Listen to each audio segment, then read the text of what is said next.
Just want to say, tonight is probably going to shift a lot of y'all mindsets if y'all really lock in on this Zoom tonight. Um, I'm not about to sit up here and motivate y'all. I'm not about to sell y'all a dream. Um, but this information is truly going to change some of y'all lives because I know everybody don't execute. Everybody don't, um, they just don't apply the information. It's free and they get happy and they're like, oh, it's free. And, they think that but this is something that people literally pay thousands of dollars for. Okay. Before we get into contracts, sam.gov, pricing, certifications, and all of those things, all the sexy stuff that y'all came here for, um, I want to know who I'm talking to tonight. So with that being said, how many of y'all currently work a 9 to 5? I want you to drop a one inside of the chat if you work a 9 to 5. Drop a one.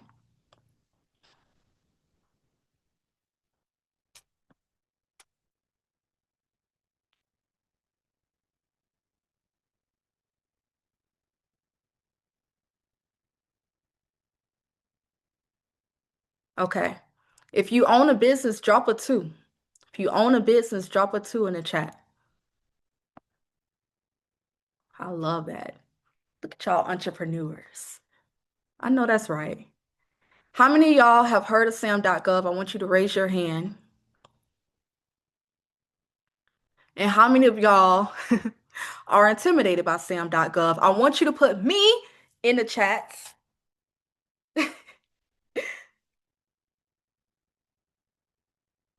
And then how many of y'all got sam.gov and ain't logged in about 6 months? Yeah,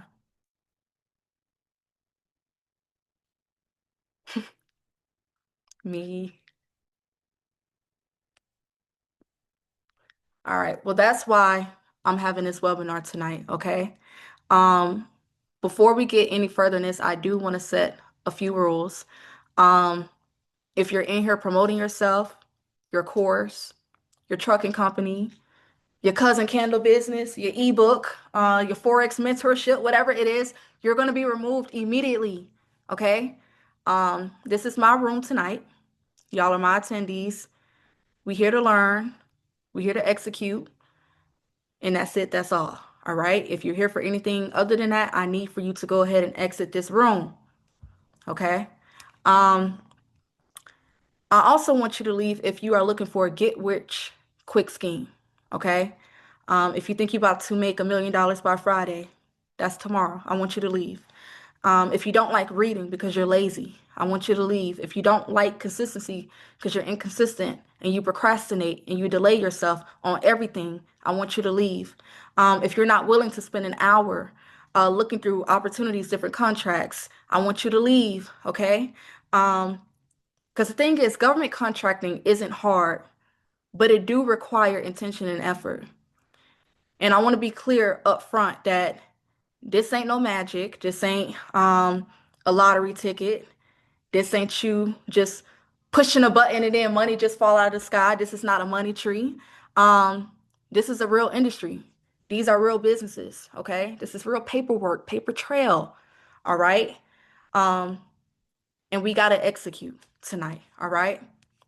So, last thing, I saw people on Threads, I believe it was, talking about I only attend free webinars because I've been scammed before.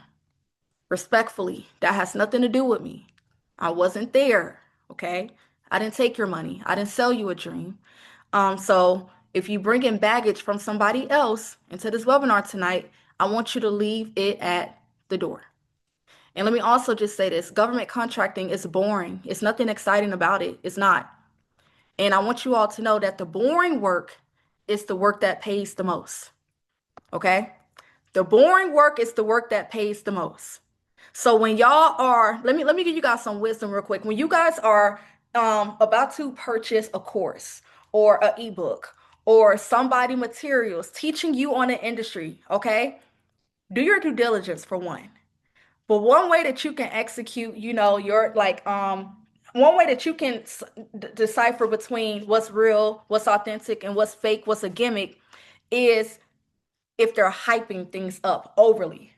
Like in real estate, we call that what we call that dang, now I'm using an example and forgot the name just like that. It's something like what's the freaking word? It's like puff something, I don't know, but basically it's like you're hyping up something more than what it is. So for example, government contracting, I can only be as technical and I try to make it as fun as possible. Like I'm really going to make this webinar as elementary for as possible for everyone, but like it's boring work, okay?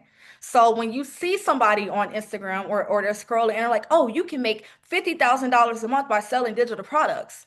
You can have this, you can have that if you sell digital products. Oh, if you sell X, Y, and Z to 10 people, you're going to make this amount of money. Okay? That's what you call hype marketing. That's what you call you about to get played. So, respectfully, I do not care who scammed you in the past. That has nothing to do with me. I'm not in the business of convincing, I'm in the business of contracts. Okay? I'm not about to convince anybody, all right, why they need to get into government contracting. So, let's just go ahead and make that clear. Okay? Um, Even life insurance agents. All these again, all these get rich quick schemes, just use your discernment. Execute y'all discernment, okay? Don't project y'all trauma onto me. All right? I didn't do nothing to you. Okay? Um, but anywho, I want everybody in here to come in with a fresh perspective because what I'm about to show y'all tonight is genuinely okay, going to change y'all situation. And if you think 50 grand months are impossible, I want you to leave this webinar. If you think a quarter million contract don't exist for you, I want you to leave this webinar. Um, if you think $1 million contracts are fake or that's something you can't obtain, I want you to leave this webinar. All right? Because y'all have already convinced yourselves that it's impossible before I even show you that it is. Okay? So the problem is not always um, opportunity per se, but the problem is the exposure of the opportunity. So you can't believe what you've never seen, and you can't go after something that you don't know exists. Come on, John. Yeah. Oh, this is gonna be so good. I'm so ready. Okay. I just gotta get y'all mindset right before we get into these contracts. I gotta get y'all mindset right. All right. But anywho, I want to talk about why Gov Takeover exists. First of all, I started this community this year, okay? Like January, mid-January, I believe. And that was because God impressed on my heart that I need to show people what He instilled in me. Okay. Um, Again, as an introvert, it's not my uh desire to be in front of people. I'm the type person where I just really like to live my life behind the scenes. Give thanks to God behind the scenes and just, live a very happy, private, blessed, and favored life. All right. But one thing that I want to share with you all is that the blessing doesn't stop with you, it starts with you. So when God puts something inside of you that you already know people ain't teaching, you ain't never seen it done before, He didn't just do that for you. All right. So although I'm introverted, I got to be extroverted with my calling because I got to put the people on. Okay. I got to put y'all on. All right. So, anywho, Gov Takeover, I started a few months ago, and I've been in this industry of what I do, which is telecom, for 9 years, and I've been in government contracting going on 4 years. All right.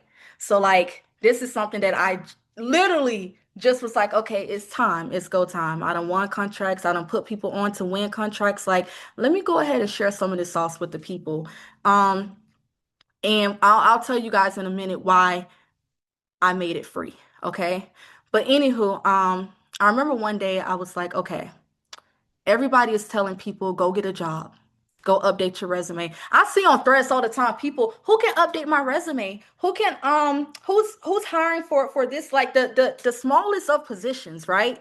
And they be like in the biggest of fields, like they go get their degree and they literally go to a 9 to 5. They get their degree pimped out, okay?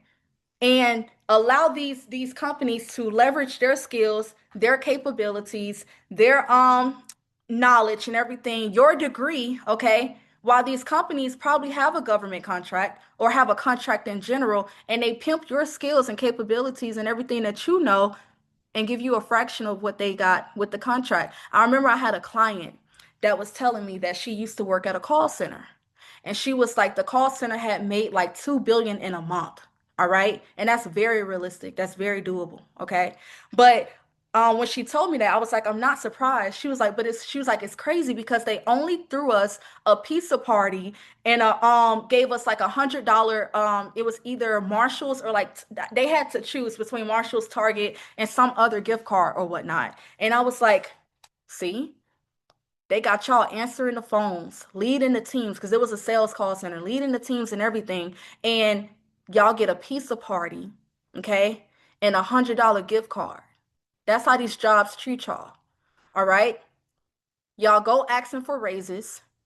And I remember I was just thinking, I was like, people don't need jobs, they need contracts, right? And y'all hear me say that all the time. You don't need a job, you need a contract.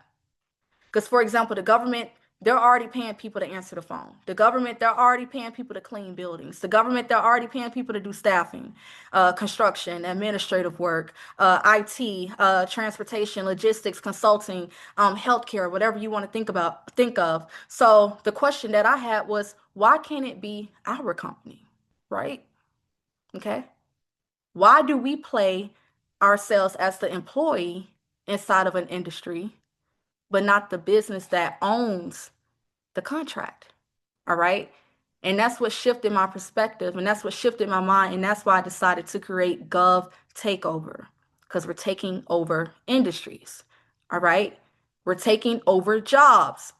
It's a lot of y'all that are going to quit your 9 to 5 within the next 30 days. Mark my word. All right. A lot of you all are going to put in your 2 week notice in the next 30 days. Because you're not even going to, like, after this webinar, you're going to go back to your 9 to 5 and be like, yo, you're going to start side eyeing the managers and side eyeing the supervisors. You're going to start feeling some type of way. And that's because it's time to shift. It's time to pivot. You don't need a job. You need a contract. All right. So let me talk a little bit about my story when it comes to telecom and how I even got into government contracting, because I did not start off in this industry. And I know a lot of y'all don't realize how long I've been in this industry.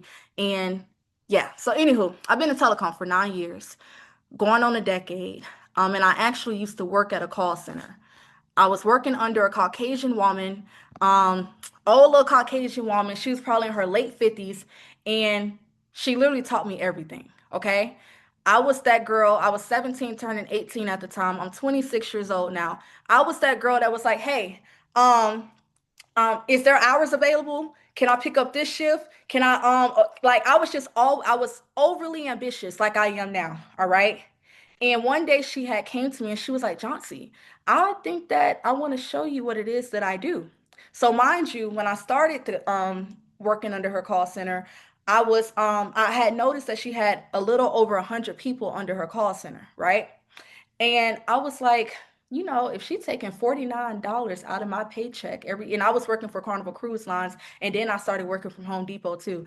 But I was like, if this woman right here, I was like, if she has $49, because that's what she would take out of our paychecks biweekly, and she has 100 people, I was like, that's some good residual income that this woman making.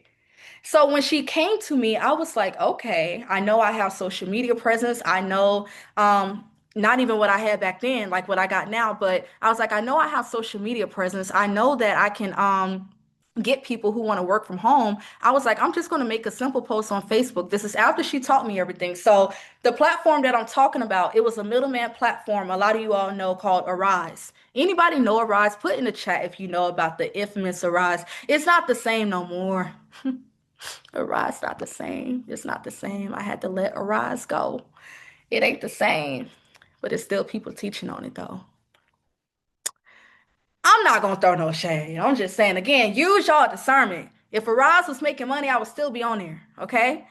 But I was on a platform called Arise. That's when Arise was popping. You had Home Depot, Neiman Marcus, Dick's Sporting Goods, Peloton, Airbnb, Home Depot, Carnival Cruise Lines. Again, so many different Fortune 500 companies. Arise was popping between, well, at least when I got on there in 27, no, 28, was it end of 2017 up until 2023. Well, not, yeah, 2023. It was popping. Okay. You had hours available for agents to work. You had so many different companies. And now Arise has these little companies paying you like 10 bucks an hour, $9 an hour, $8 an hour. And that's cool if I'm leveraging overseas. But see, Arise has restrictions. Arise kept me in the box. All right. And once the CEO, so what happened was we got a new CEO in 2023, and Arise lost a lot of contracts. All right. So there was no more Airbnb, no more Neiman Marcus, no more Peloton, no more Comcast, no more any of that. They had all of these new companies that nobody even heard of, all right?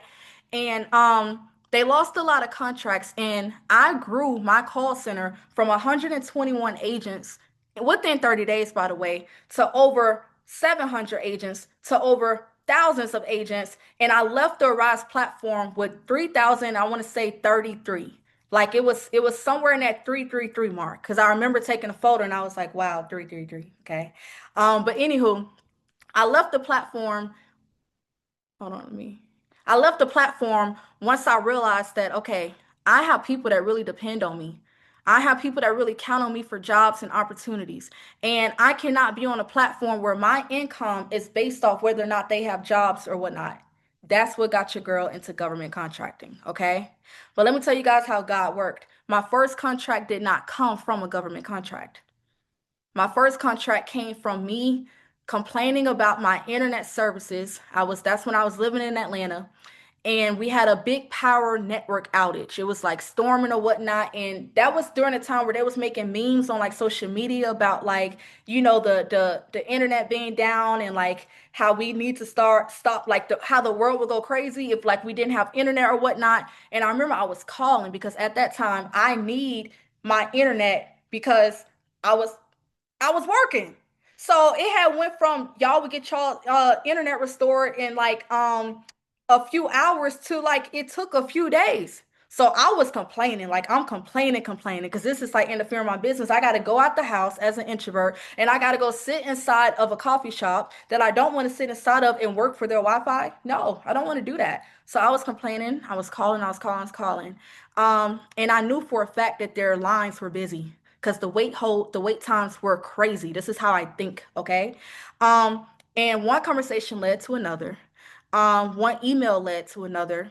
And in 2023, the end of 2023, I closed my first Fortune 500 deal, my first Fortune 500 contract with a very popular internet provider that I know a lot of you all know. But of course, you'll know in this industry with contracts, you cannot talk, okay?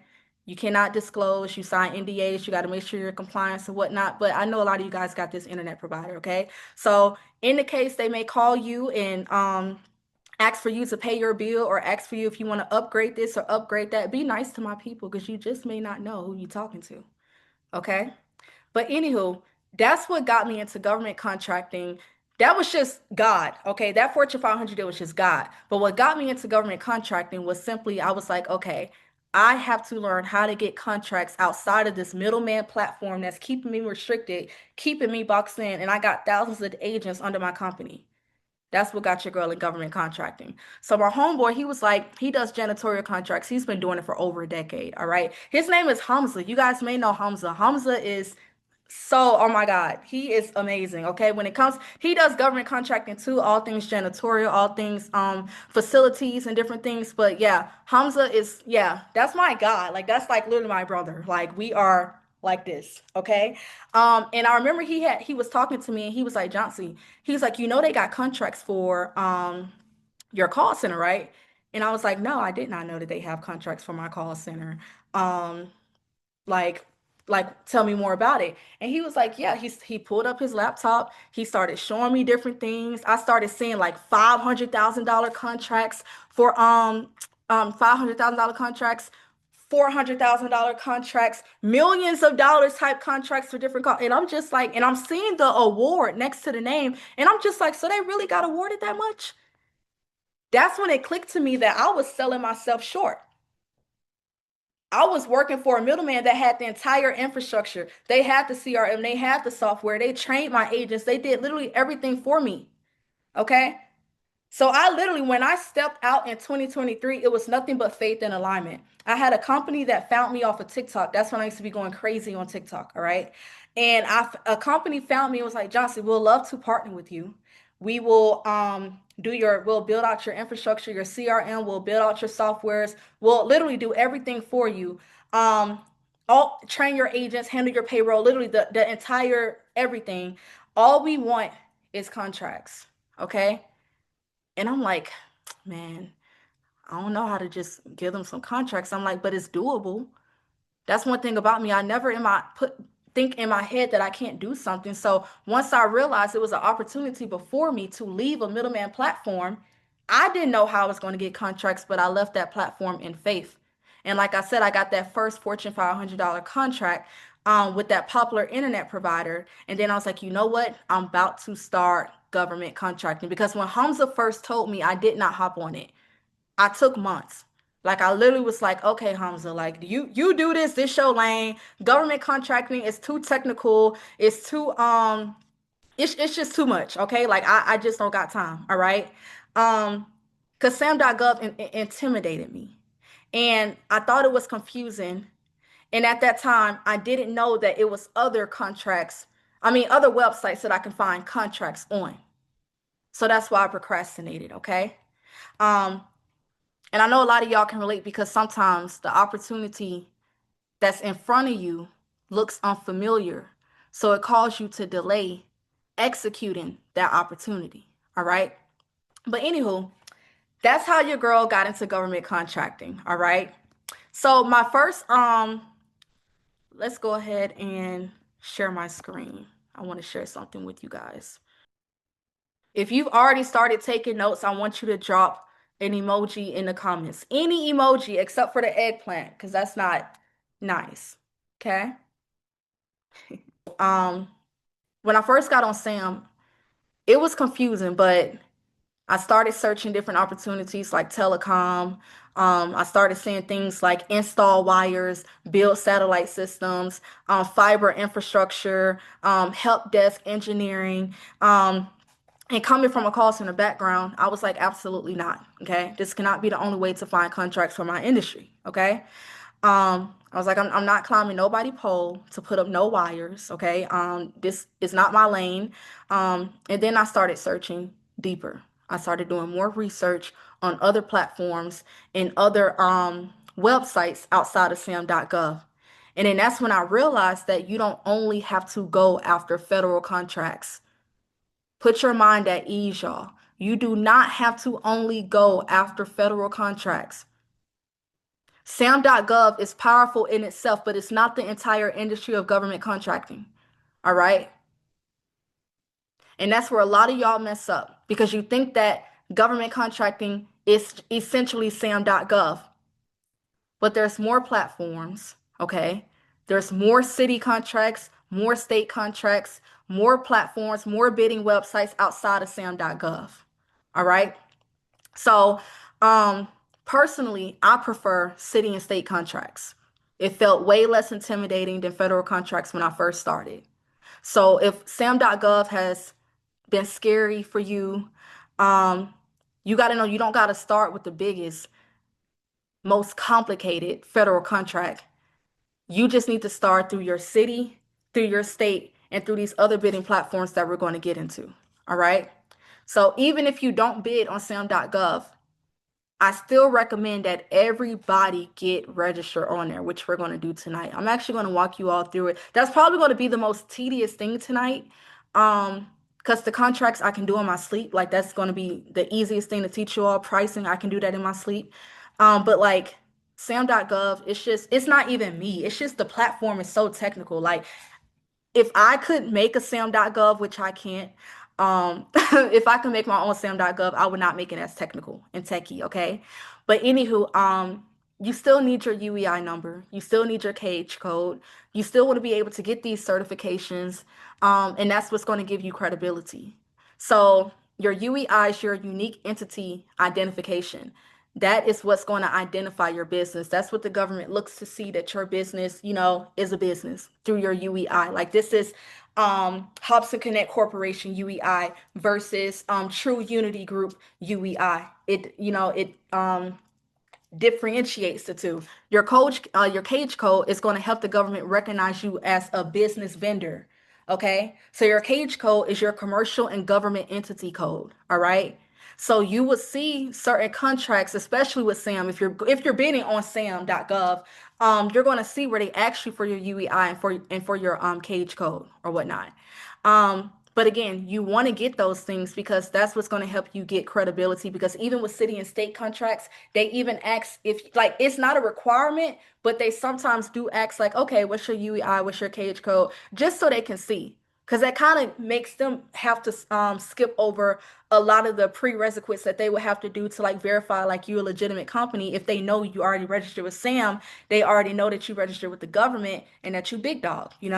So anywho, you got different certifications, different set asides you may hear people say for different industries or whatnot. You got the WSB, okay, that's your women-owned small businesses. And let me just say, okay, because I hear people be like, oh, support my small business, support my small little candle business, support my little business selling lip glosses, support my little bitty, okay? And a small business is any business that makes less than $400 million a year, okay? You make less than $400 million a year, you're considered a small business. If you make less than $400 million a year, I want you to put fire emojis in the chat. Fire emojis in the chat. We are small businesses. People be looking for sympathy. Support my small business. Baby, we all small businesses. Okay? We all small businesses. And unless you're a white male on my webinar, you're considered a minority. So the government has to do business with you too, because you're a minority and you're small owned. I mean, yeah, small owned.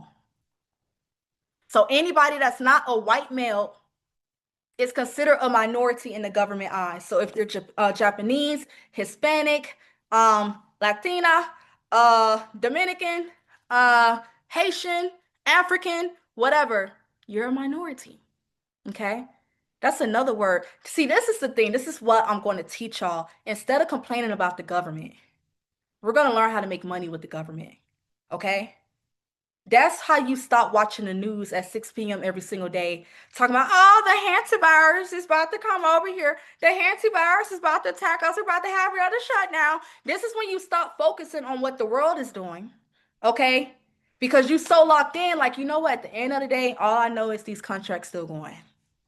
That's literally how I look at it. When I hear people complain about the government, politics, all of that type of stuff, I'm like, at the end of the day, the government contracts are still here. And that's all that matters. All right. So you got WSB, which is your women-owned small businesses. You got your SBE, which is your small business enterprises. You got your VOBs, which is your veteran-owned businesses. In fact, if you are a veteran, put an American flag in the comments. Put an American flag in the comments if you are a veteran. If you're a veteran, drop in the comments. Thank y'all for y'all service. I'm a military brat myself. My dad was Army branch. Thank y'all for y'all service. Truly, truly, truly appreciate that. But yeah, you got your VOB, which is your veteran-owned businesses. You got your MBEs, which is your minority business enterprises. So again, these are all different certifications that you can go get for free. All right? That's why we're telling people, what do you have to lose in this industry? Like SAM.gov is free. Getting certified is free. You may have to pay for the platform that you're going to, like Bid Banana, one of the platforms we're going to go on today. That's $49 a month, but who cares? Some of y'all are paying for an Instagram badge monthly. Some of y'all are paying for Netflix monthly, Hulu monthly, Zeus Network monthly. Okay, so who cares about $49 a month? And you're telling me this platform can show me multiple five figures? multiple six figures, multiple seven-figure type opportunities. Oh yeah, I'm on that. All right. So you got DBEs, those are your disadvantaged business enterprises. You got what else? You got your, I feel like I'm forgetting one. Did I say the SDVOSB? If not, that's your service disabled veteran owned small businesses. Okay? So you got your WOSB, you got your SBE, you got your VOB, you got your MBE, you got your DBE. Okay? And I don't think I'm forgetting anything. All right? But I want you guys to know that certifications, getting certified does not replace the strategy that it takes to read through these proposals, to go through these pricings. All right? You can be certified and not qualified. Okay? So, anywho, we still need sam.gov. All right? So, we're going to do sam.gov in a minute. I'm going to have Marini, and I hope I'm saying your name right, Marini or Marini. I think it's Marini. It can't be Marini. But we're going to do that in a few. Okay? And if you already got sam.gov set up, kudos to you. Okay. And if you're on your laptop, I recommend going on Zoom, like on your phone. If you want to, like, if you're a visual person that want to see us go through every single step. All right. I'm passionate about this industry because it's bigger than contracts for me. It's bigger than just money. It's truly the ownership and the legacy that I'm going to leave behind. All right. I don't want my future children starting where I started. I don't want them starting where I began. I want them to start where I finished. That's the difference. All right. And a lot of us have been taught that we need to work. A lot of us have been taught that we need to survive. We need to clock in. All right. A lot of us have been taught that we need to make it happen with less than what we have. All right. But ain't nobody teach us how to build. I don't know about you guys, but nobody taught me how to build. I don't come from a very wealthy family. I retired my parents. My parents are retired. My mom don't have to work. She does a little real estate here and there when she feels like it. My dad has his own, not construction. Well, you could say construction because he does like painting, any handyman work. Okay. I was like, Dad, listen, you've been building. My dad built me a bed when I was like 7 years old, built me a bed with a whole slide from scratch. I was like, Dad, we need to turn those skills and utilize it for the government. My little brother, his birthday was last week. He just turned 10 years old. He just got his first company, Planted by Jayon, selling plants. He also is printing and pressing t-shirts. That's another industry that's very lucrative. If you got a print and press machine, or even if you want to go buy one, oh, it's so many contracts for that industry. And he's 10 years old. All right. So at the end of the day, I want you guys to understand that very few people, well, at least all of us, have been taught how to become the company that gets paid, or how to build a business that gets paid, or how to defy the odds and not do 9 to 5, not just take our degree and go clock in somewhere, like how our parents did it, how our grandparents and our great grandparents did it. Okay. So tonight, that's what I'm showing you guys again, why you don't need a job, why you need a contract. And I truly believe that God exposes people to information when they're ready. Okay.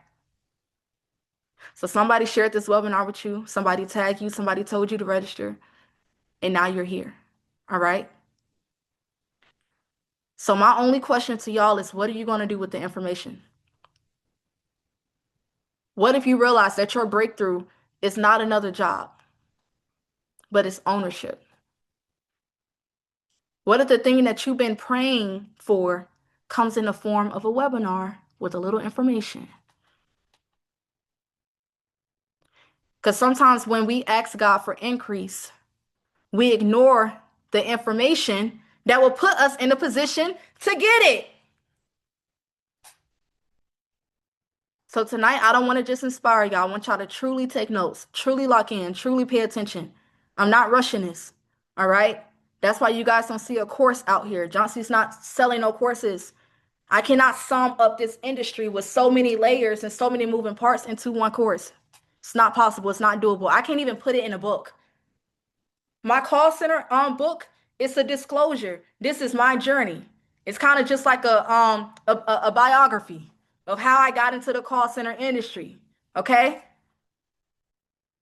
So anywho, um, let's go ahead and get into the top industries, and then I'm gonna have Marini share her screen. Okay? So some of the top industries that you have, call centers, telecom, that's like top three. Okay, call centers, telecom, that's like top. And that was so crazy and was so in alignment is that I did not know that that was like top three industries for government contracting. I had no clue. Okay, I just so happened to be doing call centers before I even got into government contracting. I just so happened to be one of the top paying industries in government contracting. A win-win for me.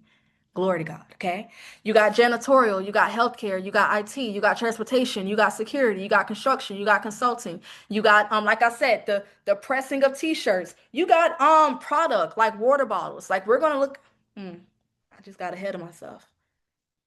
We just, well, I might as well just we're going to look at a contract, okay, that is going to be awarded in 14 days. I'm believing that it's going to be awarded to my company, but we're going to look and go through a contract and actually like do this contract together tonight so you could just see because the thing is this is a rinse and repeat industry. Once I show you how to do one contract, all it is that the information changes. Instead of t-shirts, it may be water bottles. Instead of water bottles, it may be staffing. Instead of staffing, but it's still the same rinse and repeat. All right. But anywho, um, if y'all want to see quick results, and I know I have some students in here that are inside of my community Gov Takeover, but if y'all want to see quick results in this industry of government contracting, stop chasing passion. Okay? Please write that down. Stop chasing passion. Okay? Chase the opportunity. All right? Because the thing is, people, they're like, oh, I'm passionate about hair. I'm passionate about makeup and beauty. I'm passionate about coaching kids in football and sports. John, I've been hearing so many crazy things. John, so you think they got a contract to teach kids how to throw the football and hit the baseball because I have a passion and I just want to, show the kids that I'm there for them. No, no. No, the government doesn't care for your passion. Okay? The government cares about what you can do for them. All right? And the government just gives you the opportunity to work for yourself. So you're not working under, okay? You're not working under a government. You're working with the government. But your 9 to 5, you working under them. They can fire you in a heartbeat. Only time you'll lose a government contract is if you're not in compliance. You ain't paying your people. You ain't honoring what you put in that nicely typed up proposal. You falling short. That's the only time.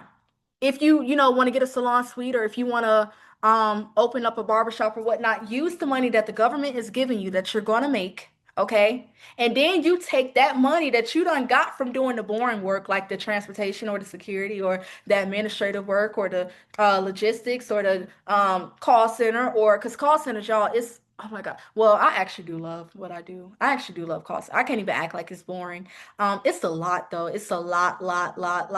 But I love what I do, so I can't even use that one. But let's just say staffing, because staffing I do not like. I don't know how y'all be doing staffing. I know a few people that do staffing and trying to place people and do all of It's just a whole lot. But anywho, you want to take your money from these other industries, the top industries that the government is funding and paying, engineering, cybersecurity, IT, tech, all of these things. You want to take that money and then go get you a salon suite. Then go find your passion. Okay? So you want to go where the money is flowing. All right? Not chase your passion. Chase the passion once the cash flow is established. Okay? So if janitorial is moving, look at janitorial contracts. If staffing contracts is moving, look at staffing contracts. If administrative support contracts are moving, look at administrative support contracts. All right?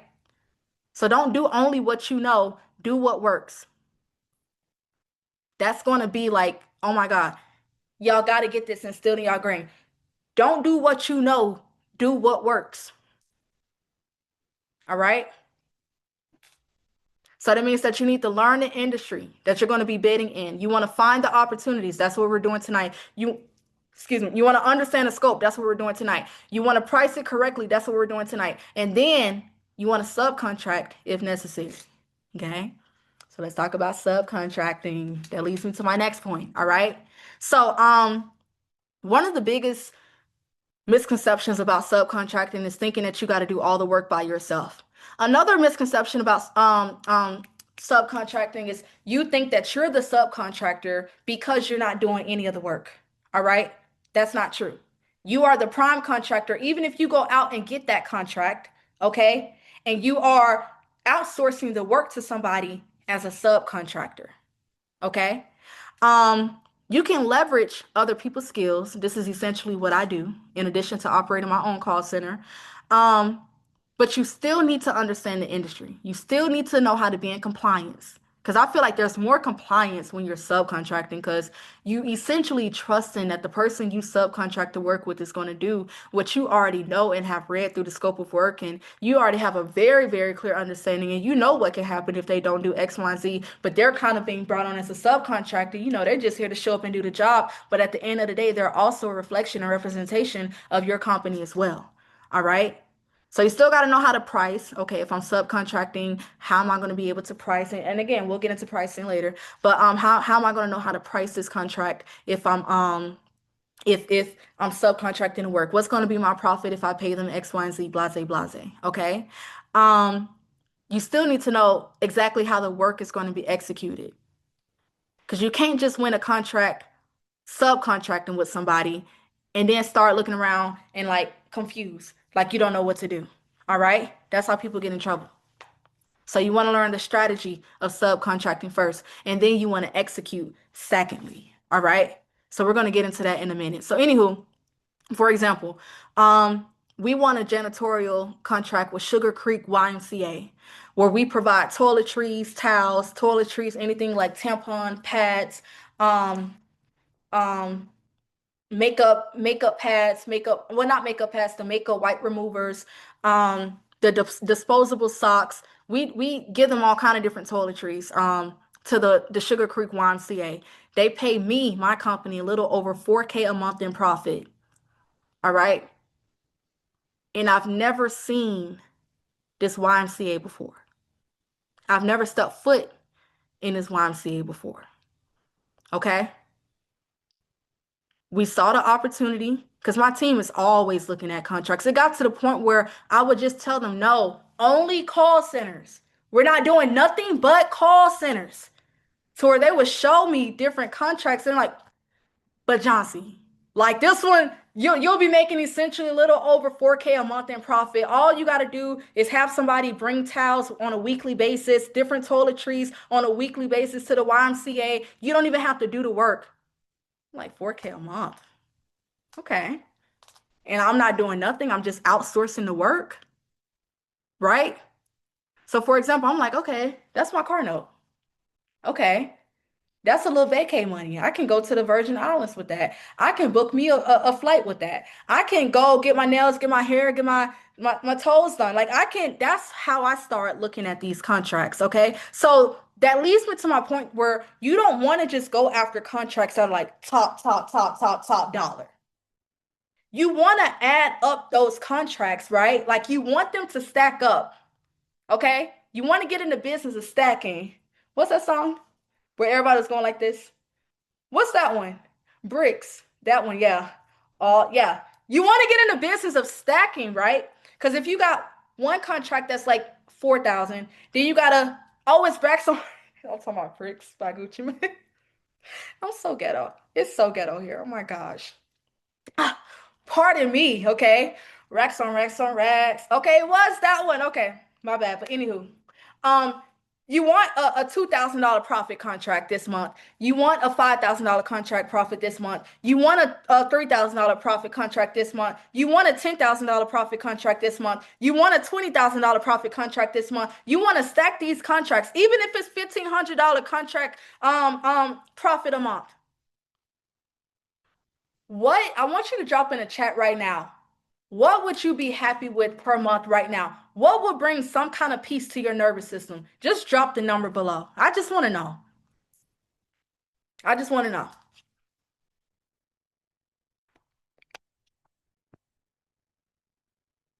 5K, 10K, 10K, 35K, 10 to 20K, 10K, 100K. I know that's right. 20K, 50K, uh, 10K, 250K. Let's go.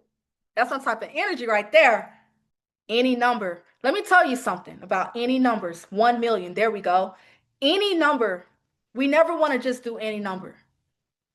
You want to put a vision you want to put yes, you want to put a vision next to what it is that you are believing, praying, and hoping for. Always. That's why I'm so big on writing things out. Okay? I'm so big on writing things out because I actually like to, hold on.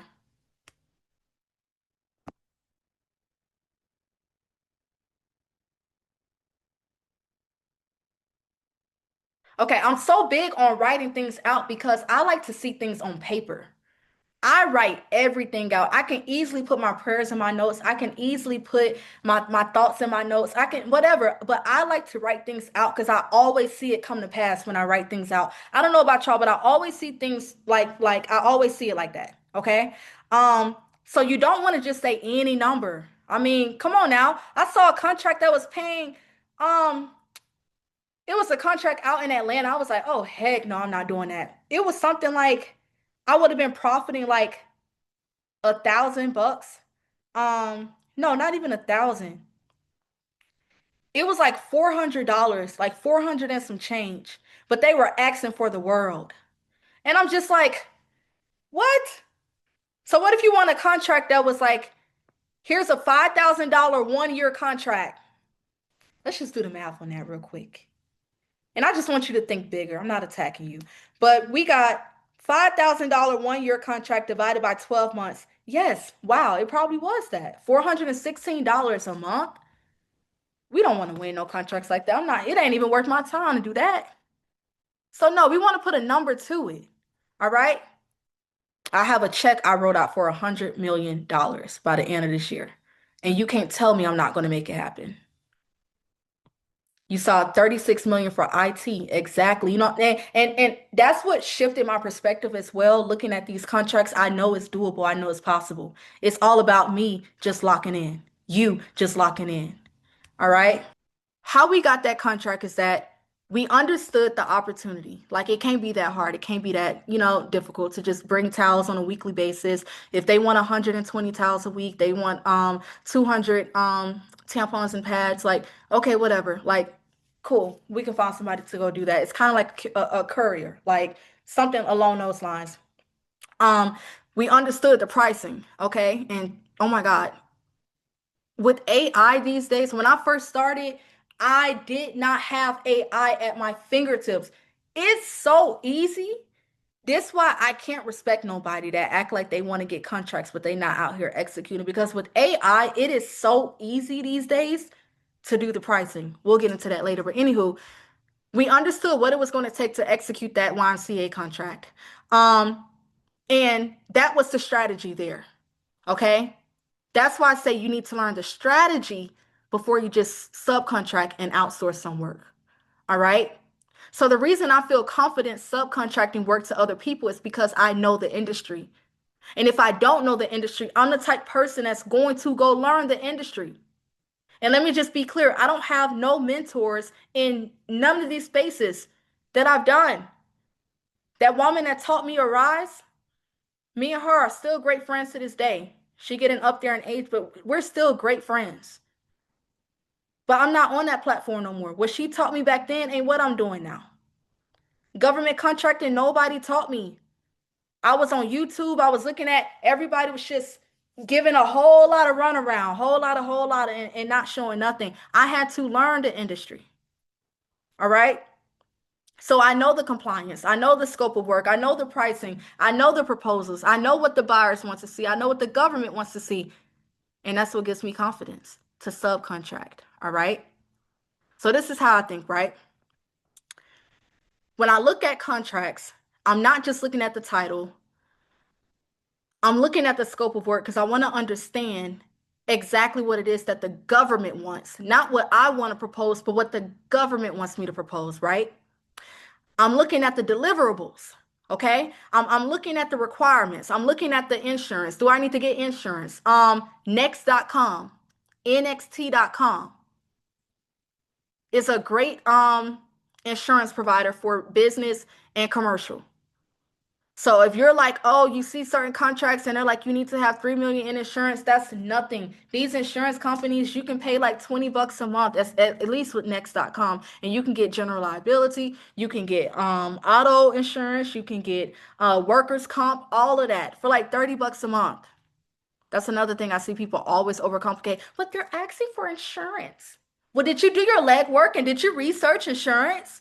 Or are you already just complaining and already made up in your mind that it's too complicated, but you ain't done none of the legwork? This is why I'm so passionate about teaching because I truly did the legwork to understand this industry. All right.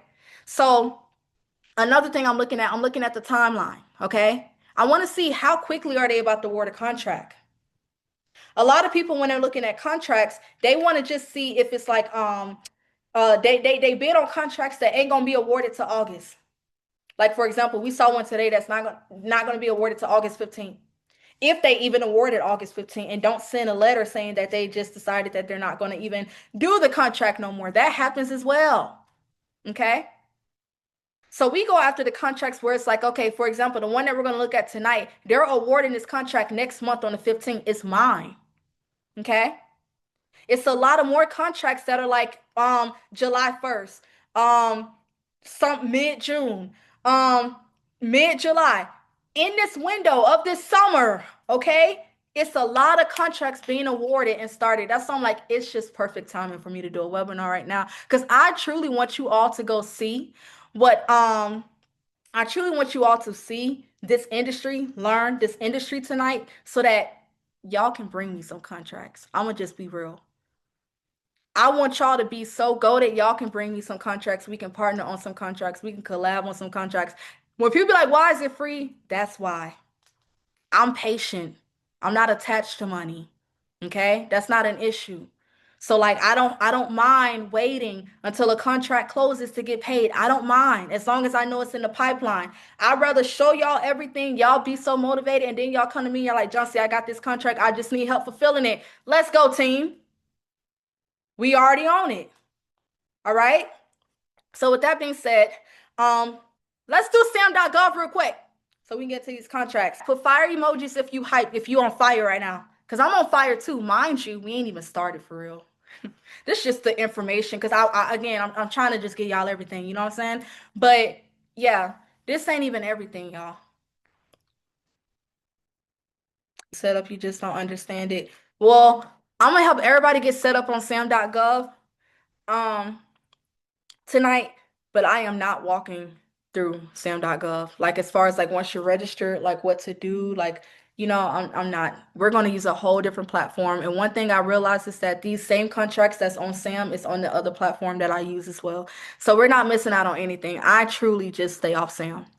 I got my certifications, I got my UEI, my cage code, and I do not bid through Sam. I do not. I don't.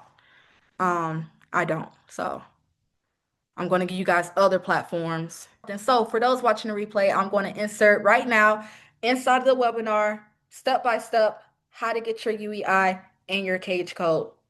Watch this. Since I do see that it's new people in here, if you do not know what government contracting is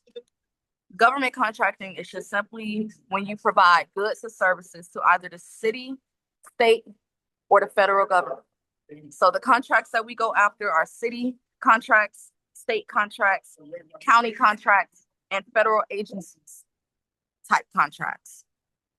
So let's say, for example, like I was saying, the telecom, my industry, for example, what we do is we provide either customer support, billing support, technical support for different companies, agencies that need our services. They put out a contract and say, hey, can you do X, Y, and Z? If so, we're going to pay you this amount.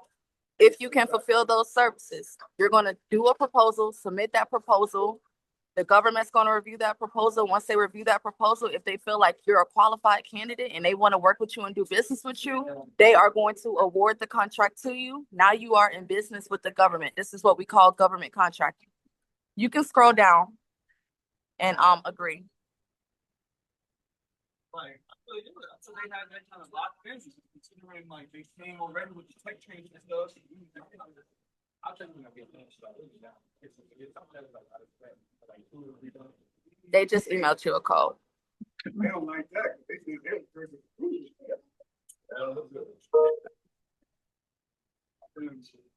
So those of you guys that do not know what industry you want to get into yet, you have, for example, telecom, what I do, IT tech, a lot of people in the chat are doing that.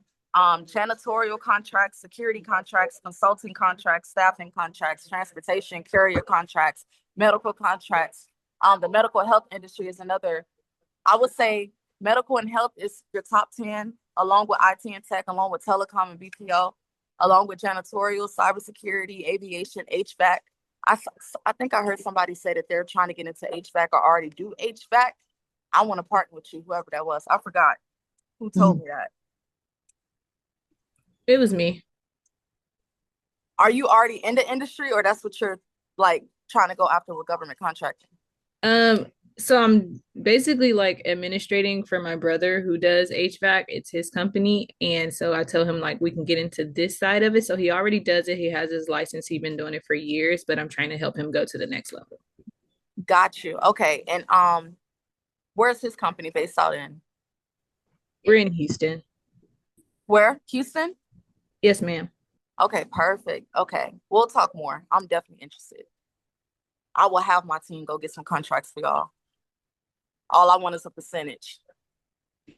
Okay. You can scroll down, please, and skip and finish. All right, cool. So, scroll down. Click to. Are we already signed in? Yes.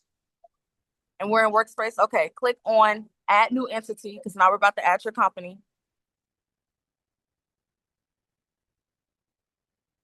You can be multifaceted, but just stick to something that you know is like it's gonna work. I just want to do telecom. I'm gonna start there. I know that's right. I want to do business directly with business. Oh, directly with the U.S. federal government. I'm over here looking at. Let me get out the chat real quick. Let me. Okay. Bid on federal procurements opportunity as a prime contractor, the first one, and scroll down and click next. All right, the federal government, scroll down and click next. Click federal government? Yeah. Okay. All right, scroll down. All awards, select the last one. This one? And yeah, next. No. My entity is located in the US. And next. No. You don't have a cage code, right? I'm assuming no. Okay. Not that I know of. I don't Okay. know. All right, next. Okay, scroll down. Next. By the way, this is all new from when I registered. Like they updated it, but it's still the same info. Yeah. So put your huh?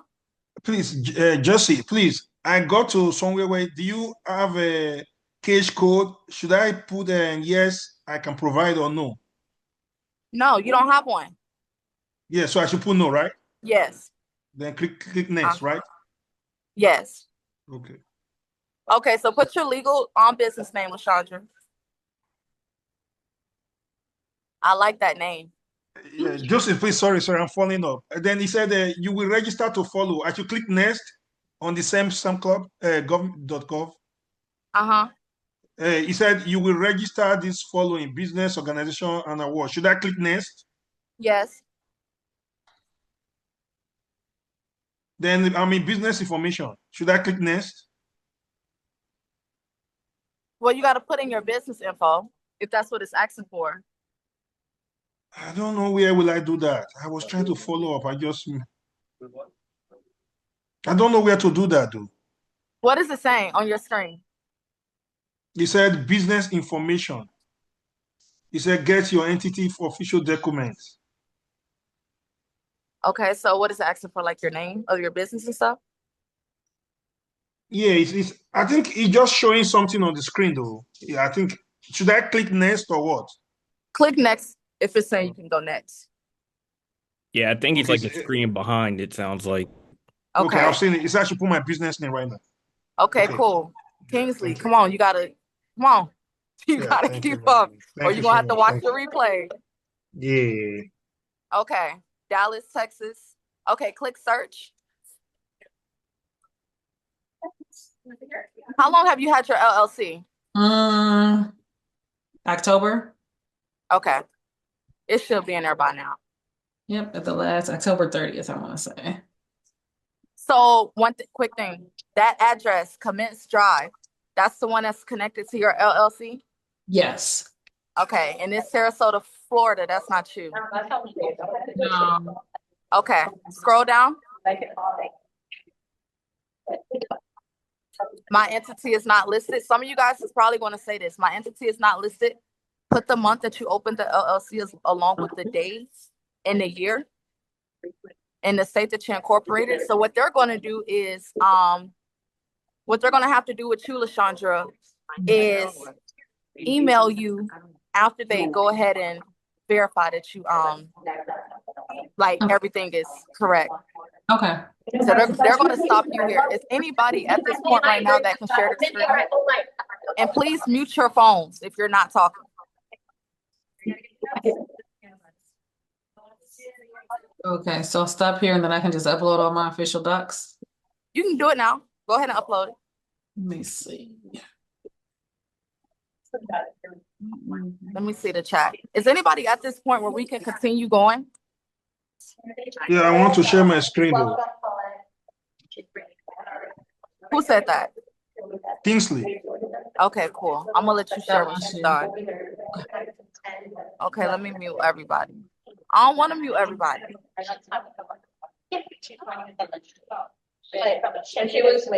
They just need to mute whoever that is. Yeah.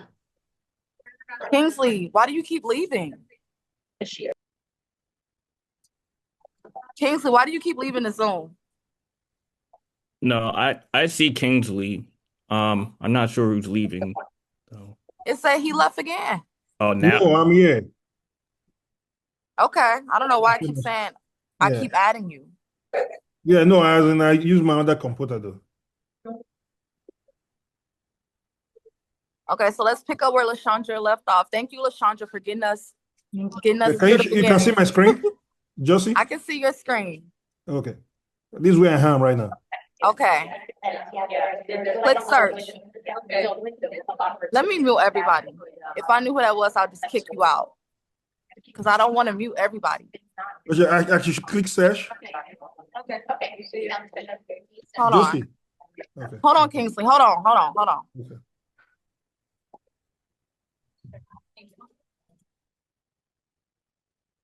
Okay, I think they muted. How long have you had is that you? 621. Oh, but I changed my address already, though. That was my Okay. previous address. We bought Okay, our but that's house. fine. You in there, so click it. No, my address is they didn't change it though. I changed it before. I'm saying, is that your company with the old Yeah. address? Yes. So select it. Where? Select the bubble, like click it. This one. This is my old address though. Okay, My that's new fine. look at my new address here. It That's doesn't fine. matter. That's fine. I should click Go search. down. You don't gotta search. Go down. Click next. Okay. Okay. Yes, you need to update some details. Click yes.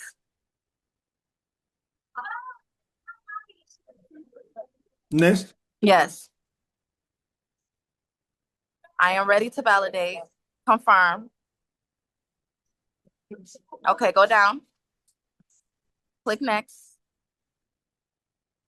Okay, now this is where you can update your address, okay? Okay. Thank you so.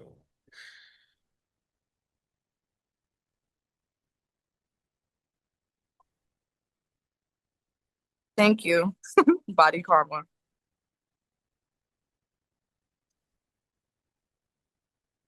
Home service is one of yours. You have AI for a plumbing company too. No, I love AI. What you talking about? We gotta integrate AI at this point. I love it for business. I don't like when people be changing their faces and stuff and Yeah, all that extra stuff. I've already done that. Okay, click next.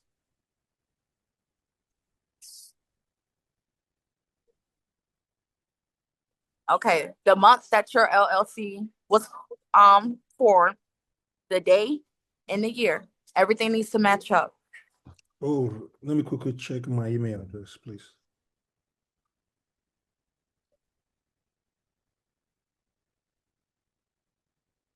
When you said click on all awards before we got to this screen, what if we selected the first one? Does that matter? Yes, I want to check my email so that I can get the right.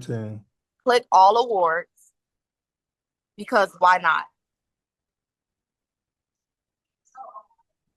Can you win contracts and outsource them? For sure. Absolutely. What do you think I'm doing? You think I'll be up in there cleaning? Absolutely not. Okay, 10/7, I'm 29. not the one that gives house to the YMCA. We make over 3,500 a month in profit because we provide towels to the YMCA. You think I'm the one doing that? Giving them these towels? Absolutely not. But did I win the contract? Yes.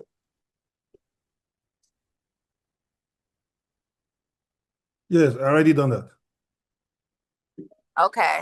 You can put the fiscal year, you can say put September. Oh, actually, no, it should say that on your LLC. Look on your LLC. It should say when the fiscal year ends, when your fiscal year ends on your Look at LLC. it. This is my LS. Is this not my LS? It is it. Okay. No, it's not. That's your EIN. Okay. That's your operating agreement. What industry are you in, Kingsley?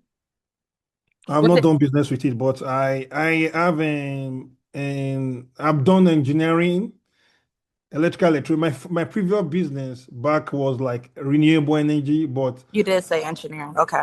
I'm diversifying to IT because I'm doing my master in cybersecurity. I'll be graduating by May. Got you. Okay. I used to work with a contract company that work with the government, so they are into. That says Secretary of State. Okay.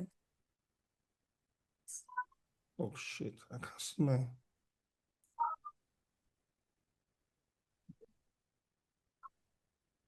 Okay. While you find your LLC, um,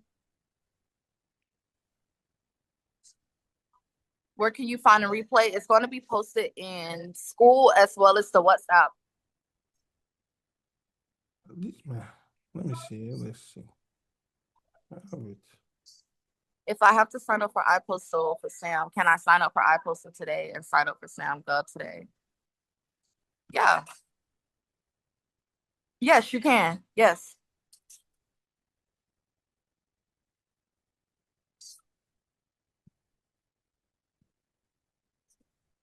It don't let you go back. So you click the first one? I have no clue.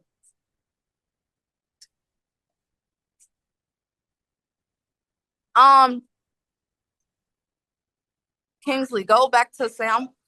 Okay. Put September of 2026.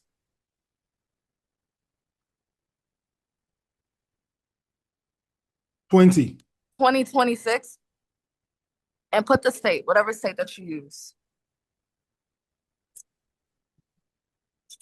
It didn't show 2020. It only show date, month, and day. Josie, please can Oh, you hear that's me? day. Oh, put 30 Okay, title. and whatever state and then click next. Yeah, I'm in California. You can change that when you find your LLC.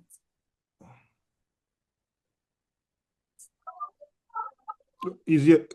I'm Okay. here, Josie. Add your EIN. Add the EIN document. Okay.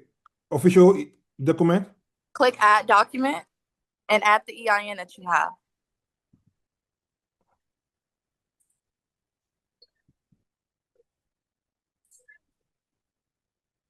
Select document type. Yeah, I want to put add my EIN.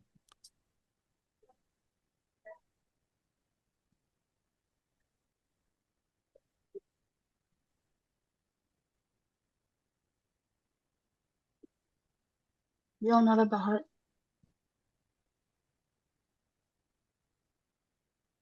Y'all stressing me out. I'm about to get another ginger No, shot. it's not. I can't. It's only showing me add Your document. EIN right there, Kingsley. Right there. Click that. Employer identification number. Yes. Okay. Now go ahead and add your EIN. Where will I do that?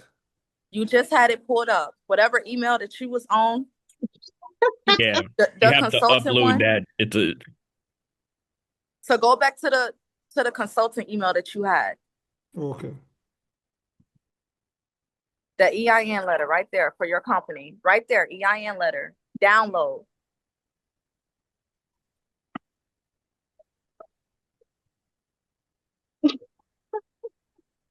Hell no, Let me I get a can't do ginger this. shot. Because I'm stressed. Too blessed to be stressed. Okay. Oh shit. and good thing I had my coffee before the call. Oh, I gotta get another yes, because they're stressing me out on the Zoom. Oh, Okay. you wanted the ginger one, right? Or do you Which want one is that? This is the ginger one. That's This what I one- had, right? I think you got the lemon one. The yellow one. Let me see. Oh, that was turmeric. We'll do ginger this time. Yeah. This one is really good. I Okay, like that one. cool. 387. Okay. Thank you.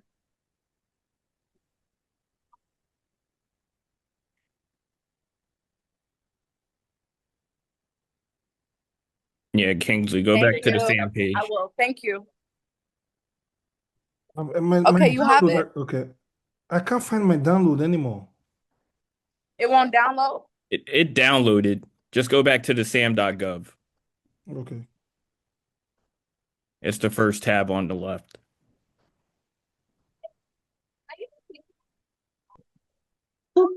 Hell no, I can't do this. Yeah, that.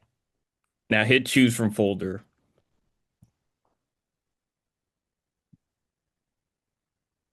Okay, so to answer your question, Lashandra, the turmeric is not spicy, but I know this ginger is going to be spicy.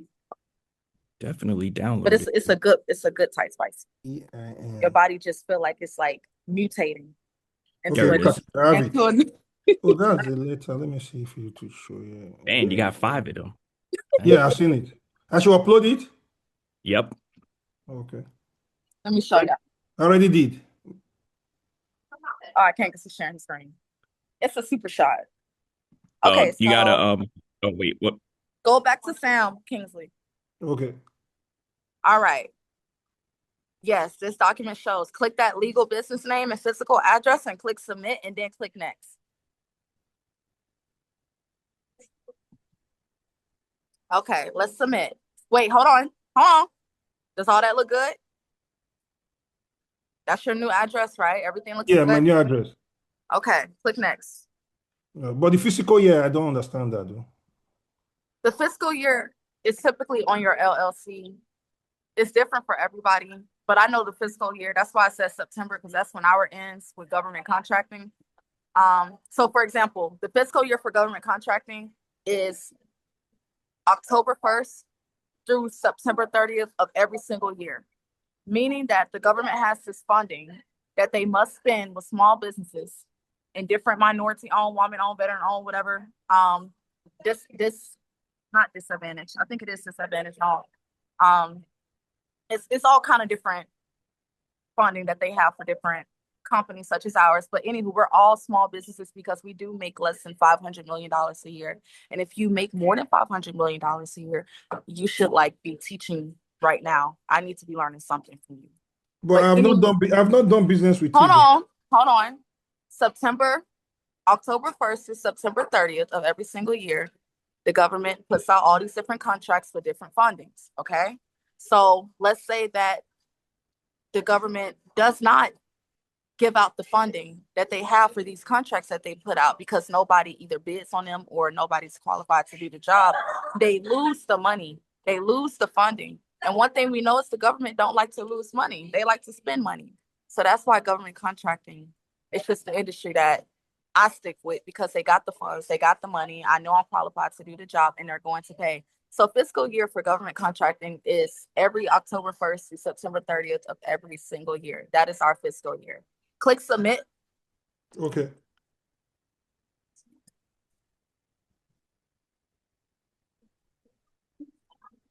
Okay, scroll up. Okay. So because we changed things, they're going to email you and then you're going to have to continue once they email and verify your new address that you submitted and stuff. If anybody past this part, in fact, who's the person that need their cage code? Sasha. I am. Sasha, Yeah. share your screen. Thank you so much, Kingsley. You're going to get an email within 1 to 3 business days. And they're Thank going you to so email much, you Kingsley. saying that they verified that everything looks correct. And then you're going to go back to sam.gov and you're going to go back to your workspace. And then you're going to continue your entity registration. So go to workspace real quick. Let me just show you when you get that email what to do. Go to workspace. Scroll down. Go up. Just a little. Go up. Okay. You're going to click renew or update when you get that email. Okay. Okay.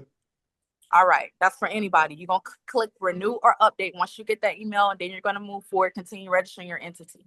So, Sasha, thank you, Thank you so Kingsley. much. You don't have to share no more, Thank you so much. of course. Go Just down a press. little. Okay. Okay. Click renew or update. Okay. Click more with the 3 dots. Okay. Hold on. Stop right Hold on. here. This is kind of in my way. Okay. Stop. Hold on. So Mhm. as you guys see on her screen, she was assigned a UEI. That's what LaShonda you're gonna get. That's what you're gonna get, Kingsley, and anybody else that suck at that part where they gotta verify like your documents and stuff. They're gonna assign you a UEI, which is your unique entity identification. So this is hers. It's gonna be different for every single person. This is how the government identifies your company. It's kind of like your social, but for business, doing business with Sam. Okay. Click more, the 3 dots. They do be the best in the morning. Okay, and click update. Okay. Okay. Everything still look good? Yeah. This changed, but it's fine. Okay. So this is Mhm. my entities correct, okay? Yeah. And then click next. Okay. Click submit update. Okay. Click close. No, that's not it. Click more. More again. Oh no, click actions at the top. I'm trying to remember Action. how do we no. Click more. More. Click register.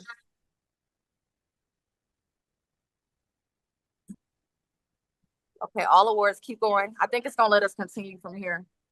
Click select all awards. This one? Yeah. No. Yes. Click next. No. You don't have a cage code. No. Okay, next. Okay. Okay. Keep going. Mm. Next. You are the officer of this entity. I certify that I am authorized. No, you are. No, I'm not. Okay. Okay. Certified. And then next. Okay, perfect. Press start. Okay. You will provide. Okay, cool. Scroll down. Click start.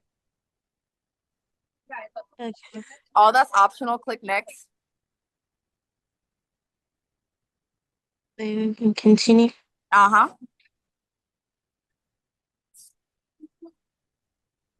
Okay, is your mailing address the same as the physical address or is it different? My business address is different from the physical. Okay, so put your mailing address unless it's the same. Mm, no, Okay. No? this is it's not the same. Physical Okay, is different. put whatever one that you want to put. Okay.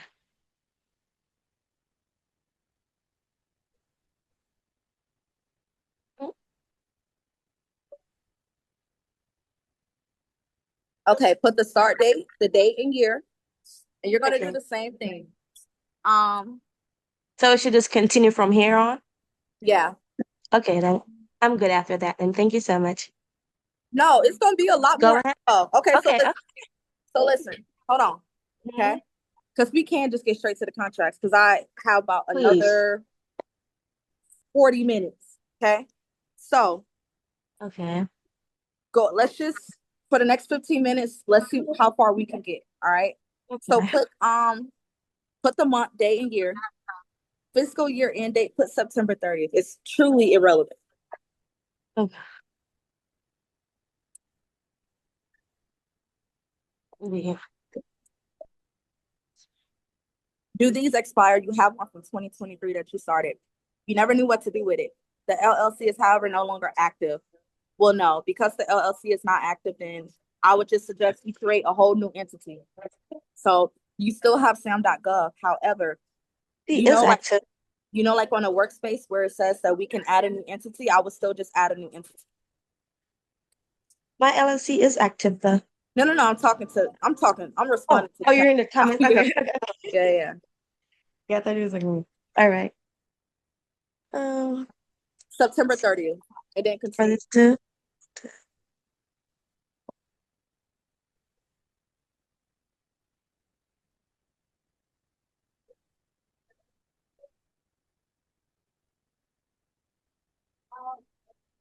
Click review. Put United States. Okay. Save and continue. Okay, continue. Continue. Okay, keep going. Continue. All right. Use your EIN.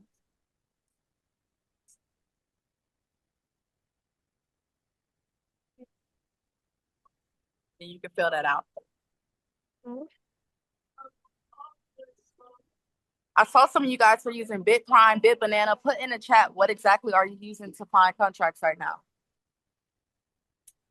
And if you want to be my volunteer for this next part.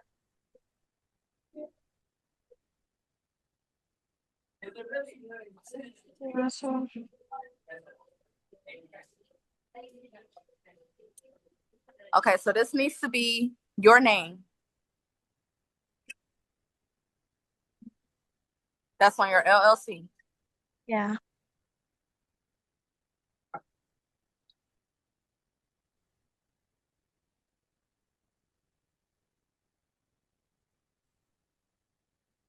You were using BitBanana, but you saw that they had a contract to deliver batteries. Exactly. That's what I'm talking about. My point. My point. It'd be stuff like that. That's why I love government contracting. Forget Indeed. Do y'all understand? Like government contracting is literally like posting. Basically, it's like you're waiting to get hired when you go put in an application elsewhere, and they're either going to promote you or just keep you beneath them. And what if they got government contracts and they the ones that's hiring you? Who the hell are they? Anywho, save and continue. All right, put your name and then put CEO.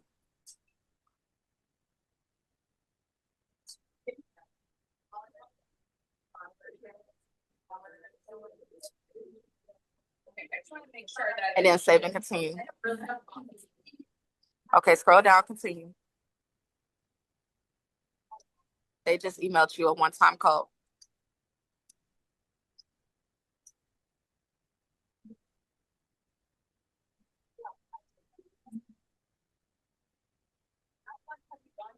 To the person that was asking about can they be multifaceted with the government contracting in the different industries, when you're putting in your next code, as you're going to see we're going to do, you have primary and secondary next codes that you can put. So your primary contracts that you want to go after, the industries that you really want to get contracts with, those are the primary next codes that you're going to use.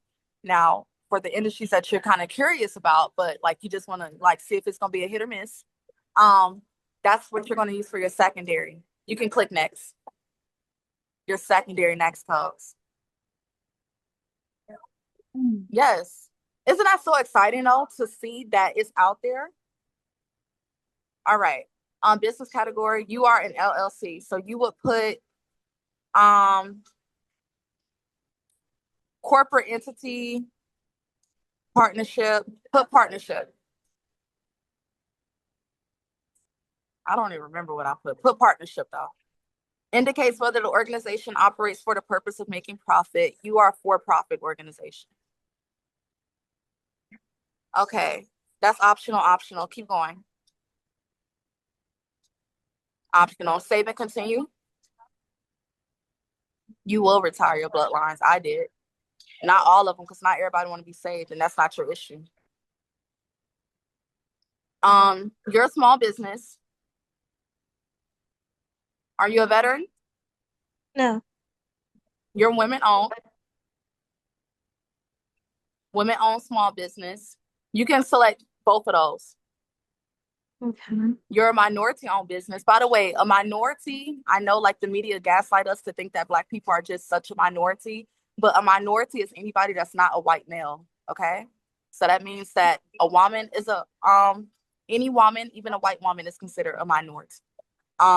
You're Asian, Chinese, Jamaican, Black, whatever. You are a minority. Okay. Okay. So again, you would select whatever applies for you. Okay. Um, optional. Okay. Is your entity certified by, is it? I'm not sure, so I can't say yes or no for you. No. Yes. True Yes? or I don't know. Is your entity certified by a state certifying agency? I believe so.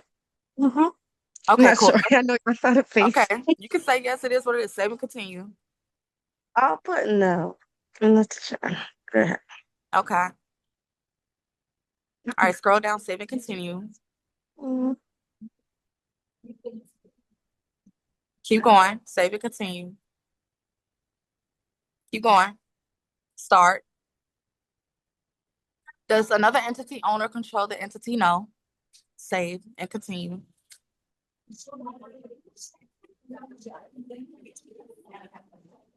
Are you a successor to a producer that had a federal contract? No. Save and continue. Keep going. Save and continue. Oh my God, this is my favorite part. Okay, keep going. Do you accept credit cards? Yes, we do. We accept everything. Okay. As long as the bills get paid. Save and continue. And then you're gonna add your account, and you don't have to share your screen for this, okay? Go ahead and add your account, and when you're done adding this information, share your screen again. okay. In fact, while you do that, who has Bit Banana or Bit Prime and wants to share their screen? Please, they sent me something. I don't know. Jason, should I show my screen, share my screen to see it? They sent me Who an sent you email. something? I think Sam? they said from the Federal Service Desk. From what? Federal Service Desk. What'd they say? Yeah, you can share. Go ahead and share real quick. Oh, Do you have to have a certification to be considered woman-owned? No, absolutely not. Please select all of that. Please select every single one.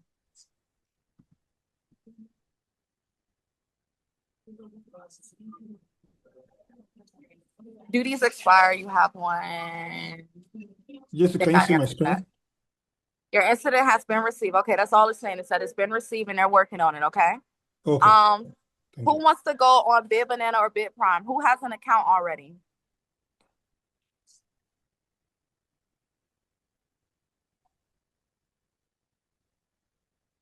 Anybody has an account with Bid Prime? Bid Banana? BidNet Direct? Periscope Holdings?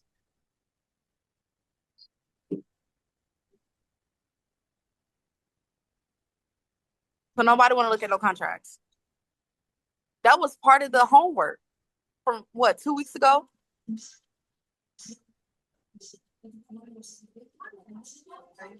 No. You can still be looking on Bid Banana.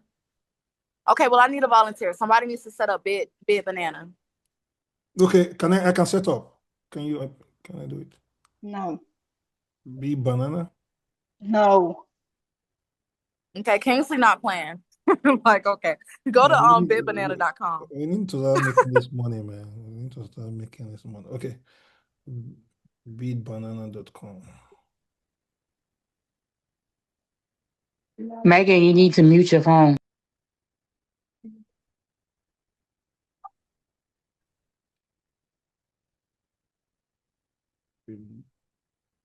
Banana.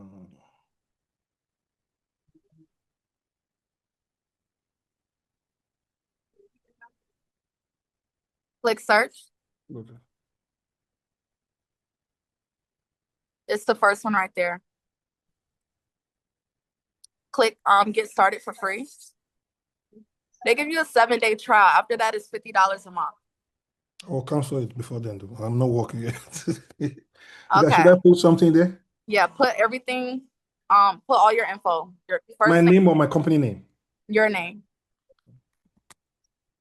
your email, and then make a password, and then click sign up.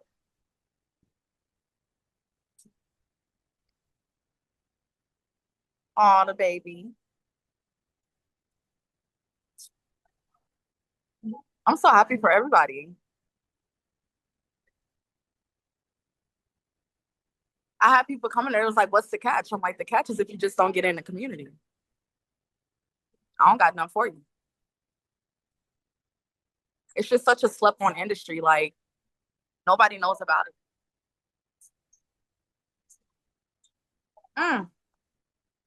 Okay. Are you creating your password? Yes. Okay. And just so y'all know, the government is required to award a percentage of contracts to small businesses. Okay. Like, it's a requirement.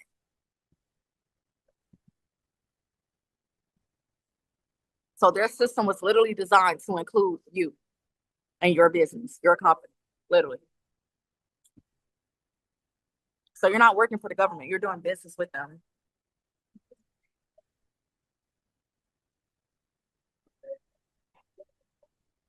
Already filling my password. Okay. You need to sign up for the free trial thing. Okay, I should put in my card. Yeah, so you don't have to share your screen. But click card Okay. and put the card info and Okay. stop sharing your screen. Okay, thank you. Yes, girl. You know how they say, like, when you working, you don't feel anything. That's just how I feel right now. But I have a really good support system. Therapy, Jesus, all of us. We're gonna get through.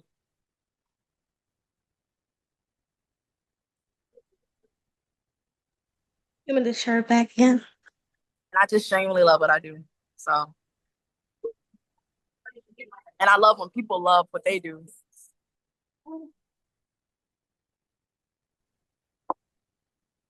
Right. I put my information in. What happened? I put the bank information in. You put the info? What you mean? Who is that talking? Oh, Sasha. Oh, what happened? I said I did that part. Now I'm finished. I'm gonna share it back again. Okay.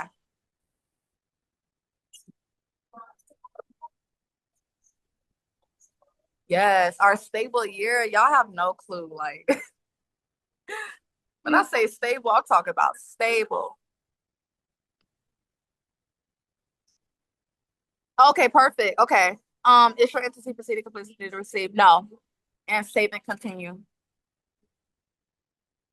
I'll come back to you, Kingsley. Okay. Okay. Save and continue. Start. Is your entity responding to a federal procurement opportunity that contain a vision in current federal contract or applying for it? No.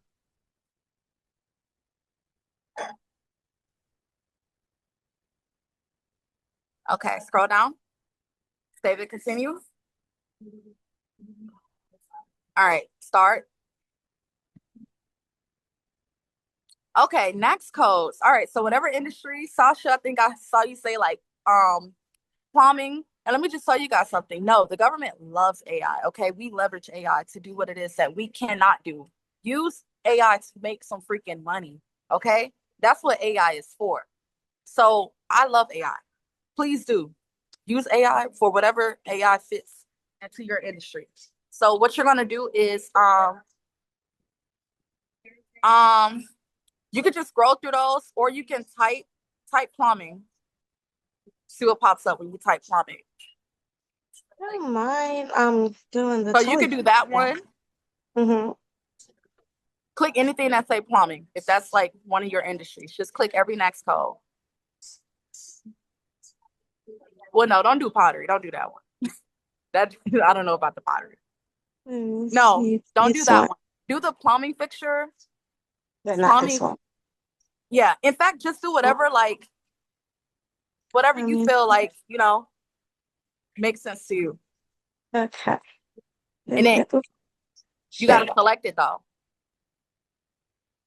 Click add. Oh, okay. Okay. You can add more. Can I do under the telecom? Okay. So What type was that? telecom.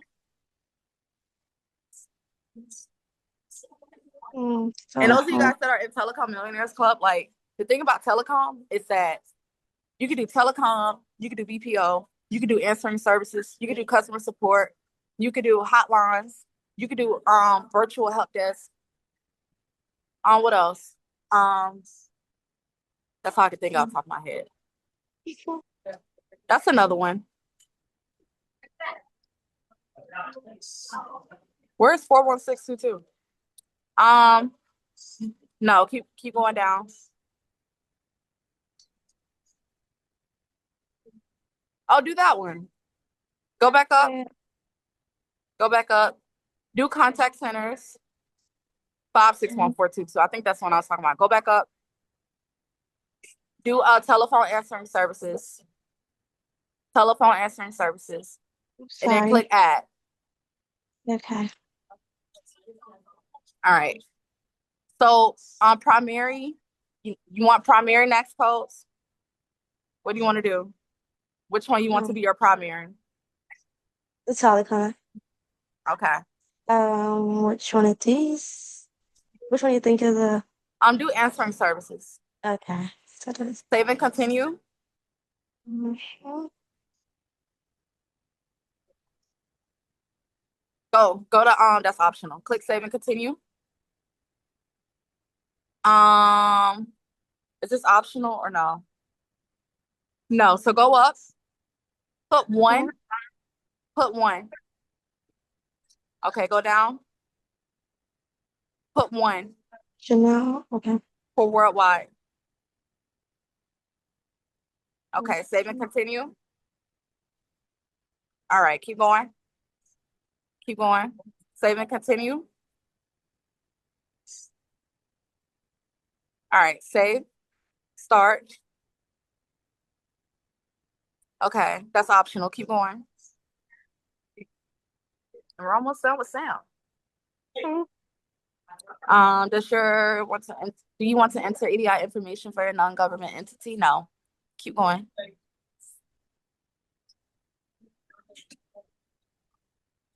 Yes, you do want to be at the disaster response registry. So, for example, let's say when Hurricane Katrina had hit or Hurricane Helene, I think that was like the most recent one. Oh no, let's just say even Hurricane, the one that just hit Jamaica and they needed some supplies or Melissa? something, they would see Yeah. your company as, one of those companies that they can use, to see if you're Yeah. able to provide some kind of services or something. They'll send you specific contracts for that. Does your entity require bonding to? No. Yes, Melissa. Yeah. Save and continue. All of the United States. Save and continue. Keep going. Save and continue. Okay. You will need okay. You got all that. Start. All right. So go ahead and put your first name, your last name, anything that says optional, you don't got to fill.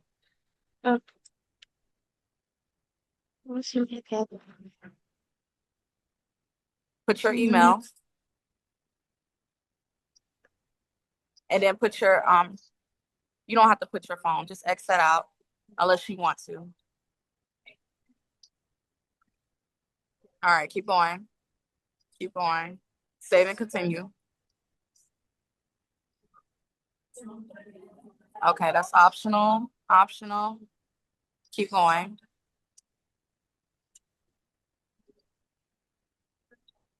What needs review? Go down. Go down. Okay. Go up, click on review. I didn't even see it ask for that. Keep going.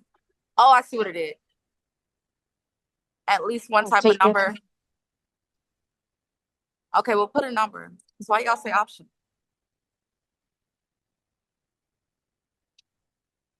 Okay.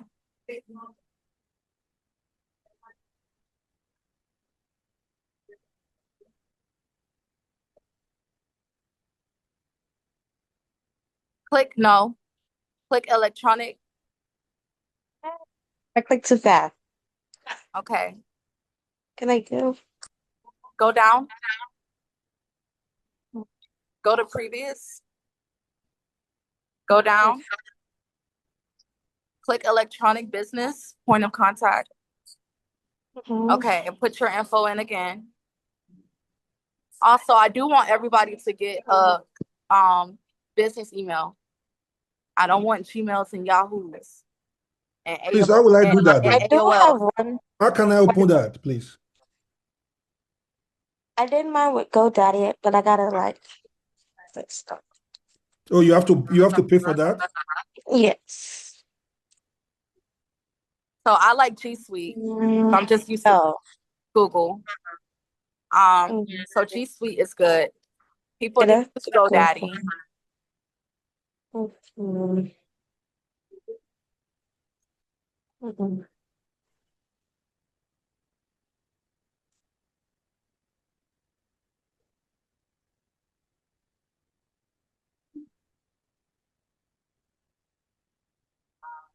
Okay.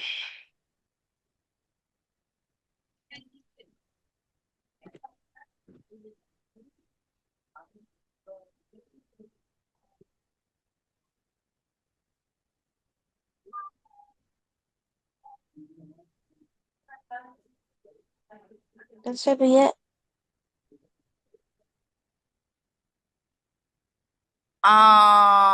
Go back. Go back. You click the next one. Go to Okay, good. previous.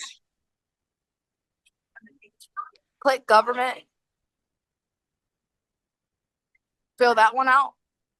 Okay. Yeah, you can get a Google Voice number as well.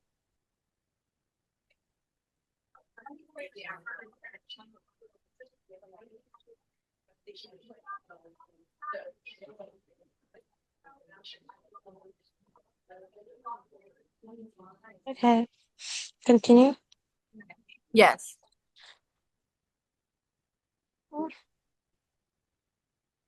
Okay, click delete at the top. Click past performance. Delete. Delete all of those. All of them. Okay.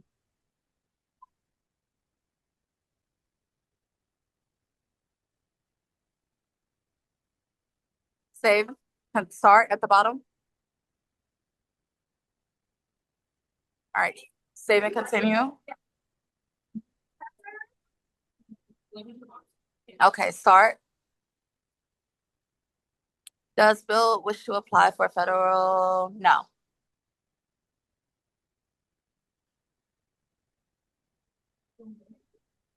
Keep going. Start. I think this is when they ask us all the questions. I think this is the one. Oh yeah, this is it. Yeah, this Okay, is click the next. dreadful part. Click next. Okay. Who are the persons within add new person and select your name?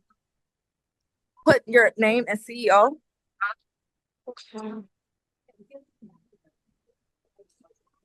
So this is the thing with telecom, we definitely need a 1-800 number. Like we have a 1-800 number. We also have a number that the government gives to us that they will assign a 1-800 number to us, but we also have our own personal 1-800 number as well. With other industries, it's not mandatory and it's not necessary, but I will still get like I said, a Google Voice number or some alternative number other than your personal cell phone. Okay, keep going. Does Build Wealth from Home have no? Please select the value. No. For number 4, for products, does the percentage? No. Save and continue. It's build a small network. Yes. Click yes. And then it's gonna pop up. Click show surplus area.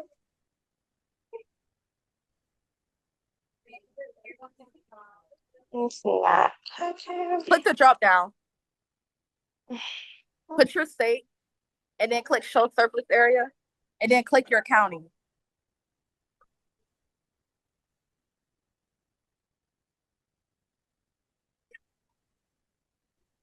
It's not clicking.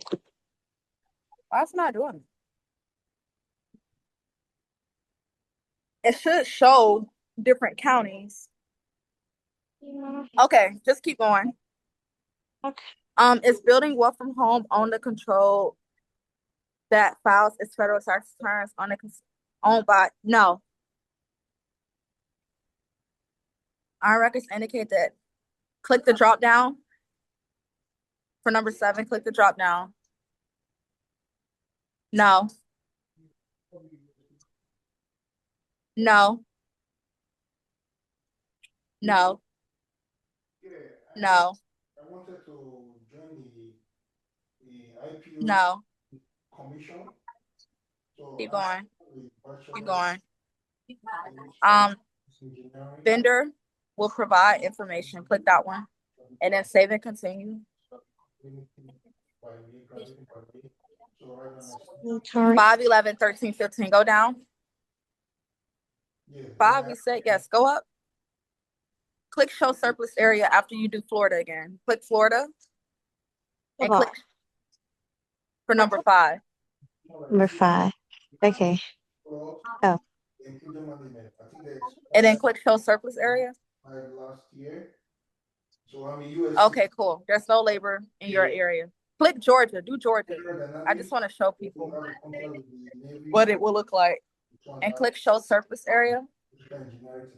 So, for example, you would click Clay County, any county, doesn't matter. Is there any way you could send me? Is there any way? But you don't have to. There's no surplus. So for number 5, Yeah. put no. Okay.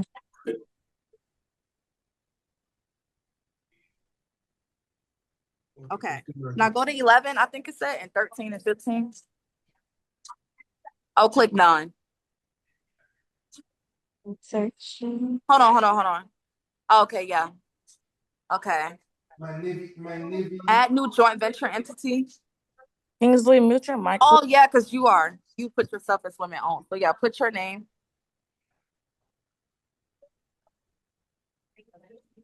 The wealth one. Oh, the business name. So Yeah, and then your UEI. okay, let me get the UPI. Okay. Do that for every single one. Number 15 Okay. too.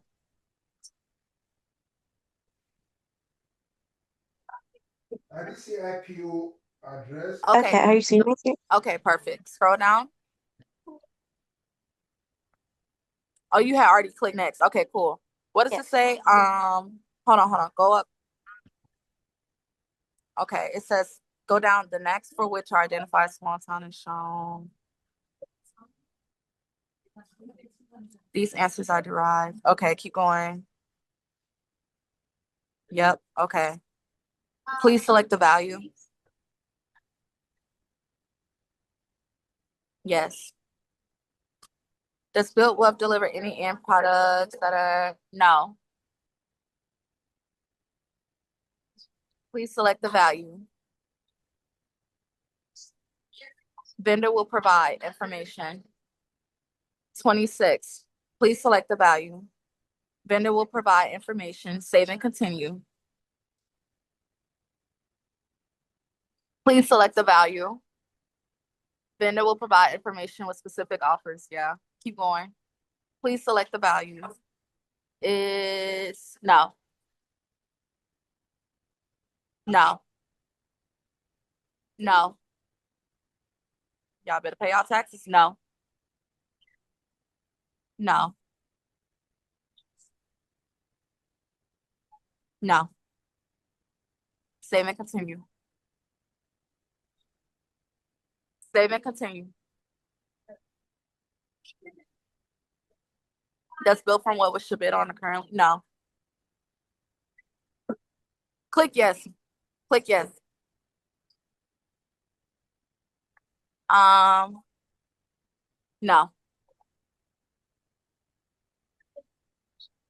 No. No. Hold on. Go up. Go up a little bit.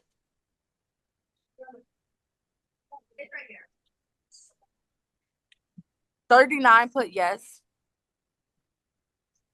Okay. Go down.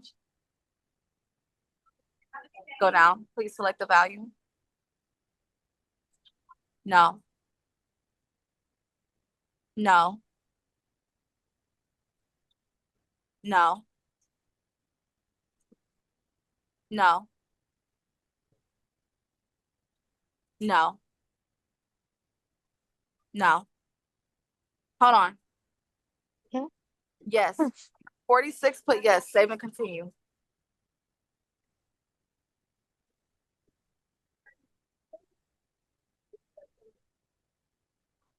$39 says what? Does the oh put United States.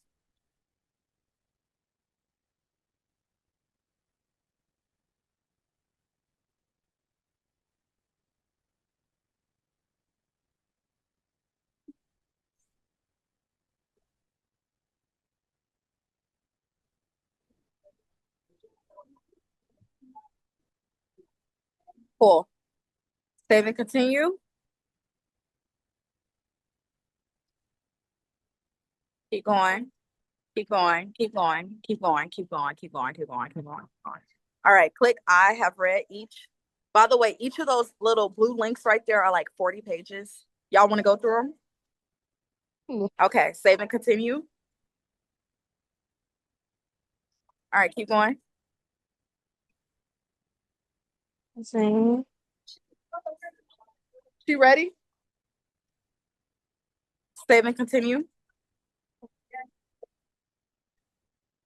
Keep going.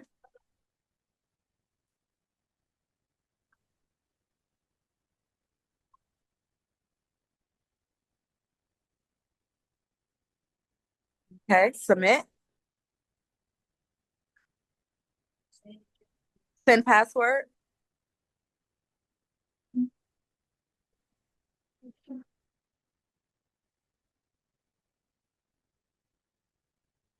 Hey, you ready? Okay.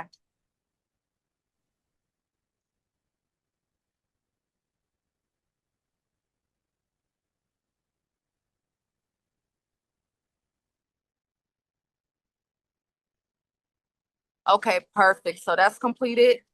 Back to workspace. Okay, so now you're done. That's completed. All right. So now the next email that you're going to get is going to be them assigning your cage code. Okay. Okay.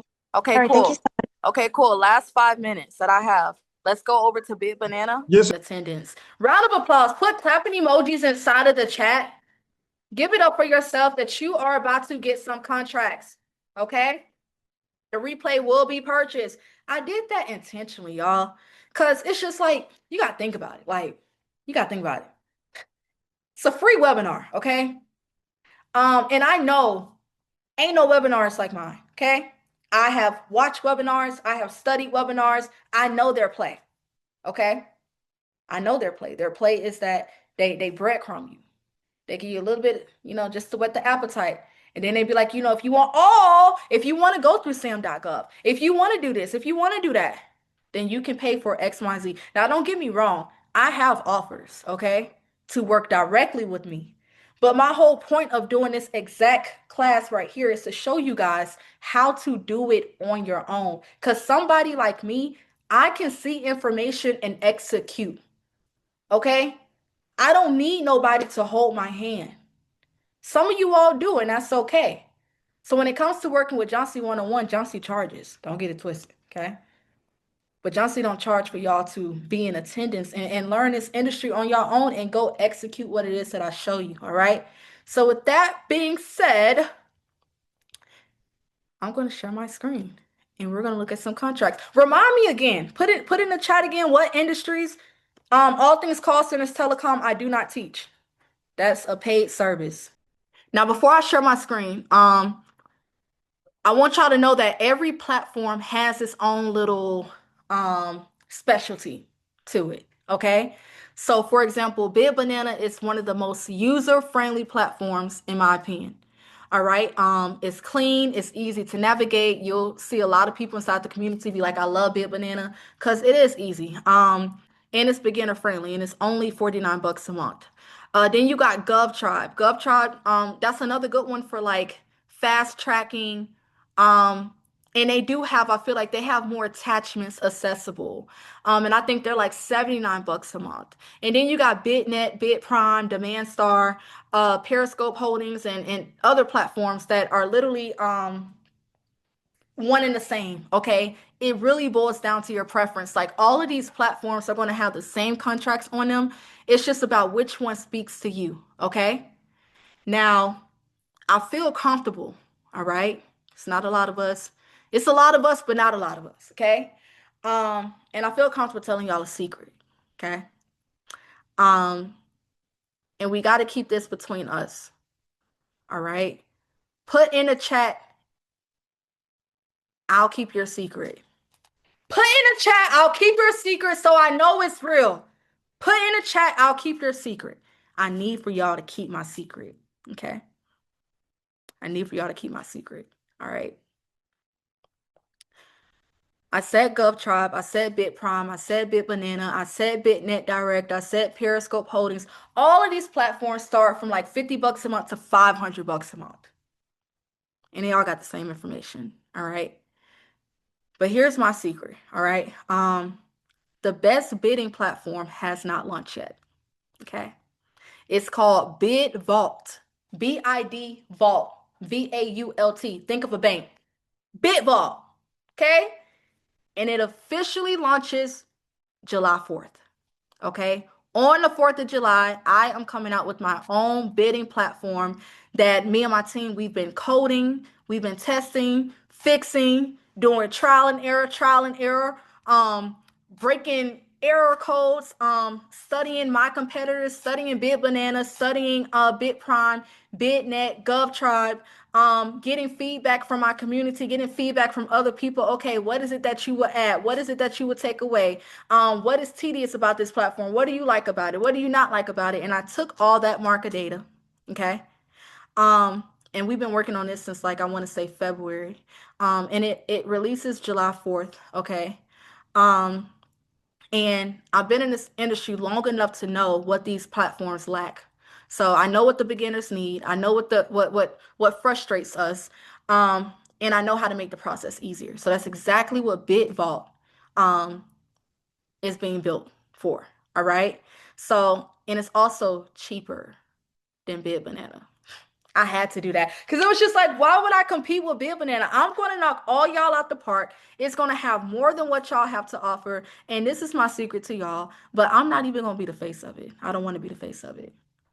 Y'all may see some foreigners promoting BitVault, but just know when you see the commercials, who's behind it. All right. So, anywho, keep that between us. All right. So, enough talking. Let me go ahead and share my screen and let's find some money. Okay. Big banana. Big banana. Banana Hannah. Hannah, Hannah. Settings. Okay. We're gonna go to Big Banana. Big Banana's right here. If you don't have Big Banana, you can go ahead because you gotta start bidding. Don't wait till July 4th. Don't find no excuse to stop bidding. Big Banana is going to be your most user-friendly and most cost-effective, all right? So I'm going to go to search. Yes, lower cost. Thank you for that. Nothing is cheap about me. Lower cost, lower cost. BitVault, BitVault. Yeah, it's gonna be crazy. Oh my gosh, it's gonna be crazy. What we did is crazy. Never been seen before. Never been seen before. This is a company that I'm gonna eventually sell. Cause let me give you guys some game as well. This is off topic from government contracting, but like in today's time, you want to invest into infrastructure. Okay. If you want to exit out of a company, you want to invest in infrastructure. All right.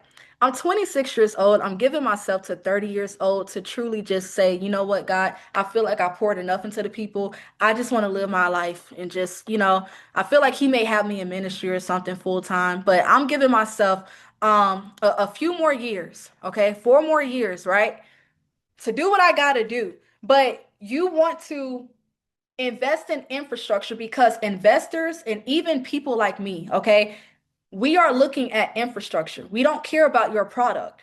That's outdated, all right? Unless you're in e-commerce or something. But like in today's time, when you want to sell something and exit, you want to get infrastructure. That means that the business can operate without you, okay? You don't want to always be able to operate within your business. So like BitVault is going to be something I'm going to be able to sell and exit if I choose to do so, because it's the infrastructure. And that infrastructure that we built can be sold anywhere. All right. So in 2026, yes, think more so systems, right? Infrastructure, softwares, not just the product. Take yourself out of it. How can this still be used? How can it still be valuable without me? That's what you got to think of. All right. Yeah, the residual income hit different. That's another reason why I like government contracting too. Every net 15, every net 30, that money getting deposited. Cause this is the thing. Even with call centers, right? We have a few clients on LinkedIn that we do their BPO services for. But like even with LinkedIn, they can like email us one day and be like, "Hey, we're having a slow month. We're gonna have to pull back from X, Y, and Z." You know what I'm saying? They can do that. All right. But the government, when they put out this contract and they put that budget, they put out that dollar amount because they have trillions of dollars in funding. All right. Government contracting is $1 trillion industry.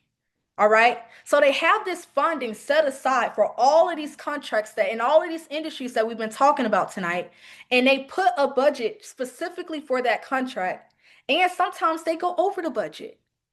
And at the end of the day, when you sign that contract, the government must pay. Even when people was like, oh, the government shut down, is that going to affect government contracting? No, that's a complete government contracting is a completely different sector. Why? Because the funds have already been allocated every fiscal year. Okay, so every fiscal year, so the fiscal year is every October to September of every single year, right? So every September to October of every year, you have where the government budget resets every fiscal year, okay? So you'll hear people say, "Oh, I like to bid towards the end of the fiscal year, which is like that September October time frame." Now, what would you call me? Um that September time frame, and you don't want to where almost made me lose my train of thought. Okay, you hear people talk about how they want to bid towards the end of the fiscal year, which is like that September, well, August, September time frame, because what happens is at the end of the fiscal year, the government gets in desperate mode because they gotta spend this money. Like it's literally set aside for small businesses, right? And if they do not spend this money that they already allocated for the fiscal year, they literally lose that funding. They lose that money.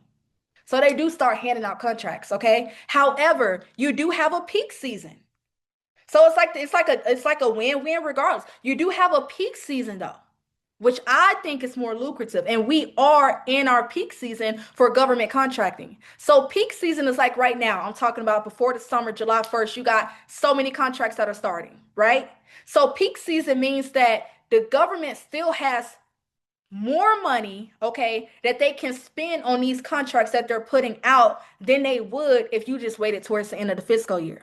So when I hear people talk about, oh, I'd rather wait towards the no, like that sounds good because you're just a lazy person and inconsistent. Just you like to delay everything and procrastinate and sit on things as if you're gonna even wake up the next day. Like how selfish of you. So like it's not that, it's that you want to bid like right now, the government, they got it. They giving it. Okay, you don't want the end of the stick. You don't want what the government has left when they're in desperate mode and they got to give you whatever's left. Why would you just want that? All right. So yeah, residual income hits different. Okay. Um, and I forgot what else I was saying. Okay, so let's share the screen. Let me just see what industries we saw again. We saw HVAC. That was a good one. We saw plumbing. We saw healthcare. Okay, I just want to show you guys like what's out there. I'm only going to do a couple. Um, and the rest is for my VIP, okay? But I want you to type in HVAC plumbing. Oh, maybe I should have did it separate. Type in just HVAC by itself. So who was it that does HVAC?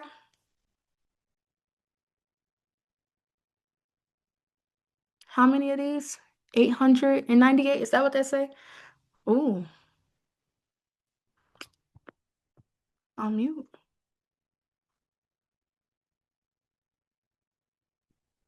Okay, I'm here. Okay. Who was it that did HVAC? Angelina. Okay, so this is for you. This one's for you. So let me tell you guys what am I looking for in a contract, right? I'm looking for the most cookie cutter, simplest, I don't even know if that's a word, easiest terminology. I want to be able to read through a contract and make sense out of it, even if I still got to put it into Claude and get it to break it down for me. At least I have my own understanding, okay? So, go up a little bit. This is in Miami. HVAC services at USAG. Where are you located, Angelina? HVAC repair and maintenance services for the US. I don't know about that. The US Army. Let me see. Oh, July 1st. July 1st. July 1st. No, don't click the details. Oh, my bad. Don't be ready. Hold Are on. we ready? Listen. Hold I'm on. slowing down. I'm Go slowing down. over to, I see California. Click those no, no, no. Go up. Click California. It's 87 out there. Come on, Angelina. Go get me a contract. Go get me a contract. Go get me a contract. Okay, so let's just look. All right, so we got HVAC services. Are you familiar with Santa Ana? Click show more, Jewel. Let's find one that's like about to start July 1st. It's a mandatory bid pre-walk May 7th. Proposals must be electronic. Okay, keep going. That one had a mandatory bid, and that's not necessarily a like deal breaker, but let's just keep going. HVAC right here to provide, keep going, 1 year with 4 option 1 year extension. So you may see contracts that say it's for a year with the option renewal period of like 2, 3, 4, 5 years. And that means that, you're in business for a year and once that contract's about to come to an end, if the government decides to continue working with you, they'll give you an option renewal of like whatever, like 3, 4, 5 years and renew your contract. That's what we just did with the contract with the YMCA. Honestly, it could be pricing. Sometimes they're sneaky and will put out a bid to try to like, see what else is out there.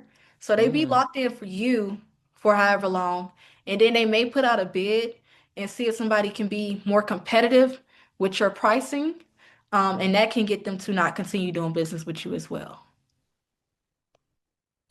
Um, it depends. You got Sam on here.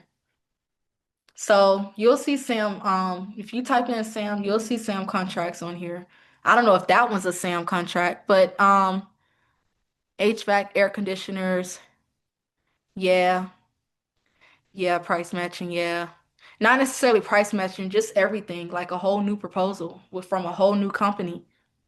mm. Okay, keep going. I love these close dates. So this is also what I'm looking for. I'm looking at dates that are closing soon because that means that they're starting soon. Yeah, these are state contracts that we're looking at right now. This is the state of California. This one's due June 17th. Click show more on that one. Uh, okay, keep going. I'm specifically looking for like a July 1st one. The US, click show more. 120, keep going down. Okay, keep going. 611, click show more. Delivery shall be made between 2 to 5 working days. Product shall be between 7:30, 5:30, 15 miles. This contract is for 2 years, option renewal 3 years, so that can be 5-year contract.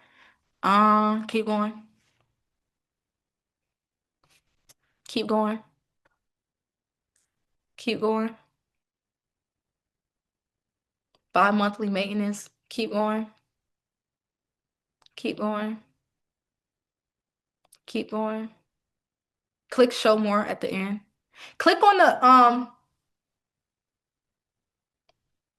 final proposal submission is May 29th. It may not say July 1st, but even if it's the close date is approaching, uh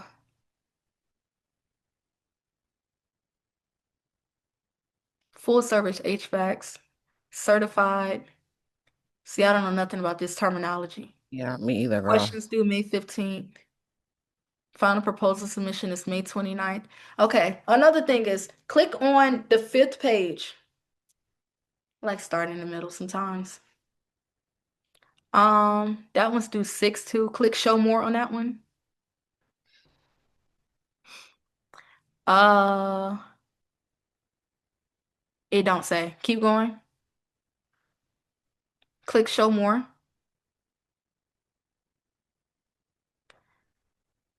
Okay, go back up. Go back up. No, no, no. Go to this one. It's Santa Barbara Veterans Memorial Building. Go down. Right there. Mm-hmm. This one is due June 11th. Um, HVAC systems, reinforcement of the second floor, support beam and building footings, window rehabilitation, renovation of an existing restroom for the Santa Barbara Veterans Memorial Building, a registered historic landmark structure built in 1927. Maybe some spirits in there. Okay, Angelina?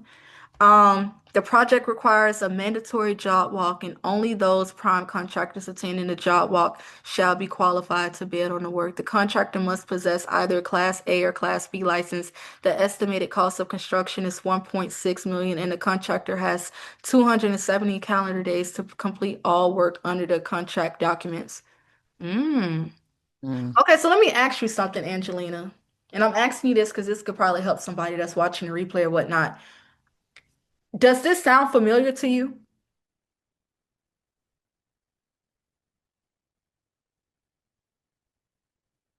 Because me reading through that right now, I don't necessarily know how to do it, but in my head, I'm like, I know for a fact somebody in HVAC that's probably minute to them.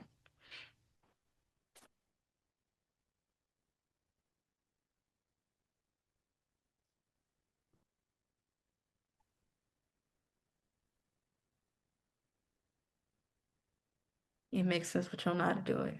Okay. Scroll up, Jewel.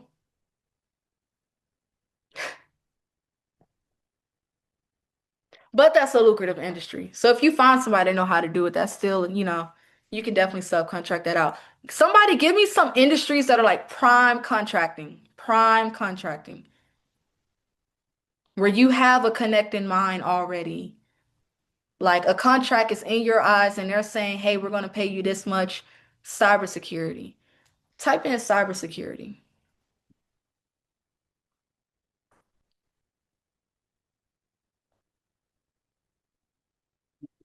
Get rid of the California.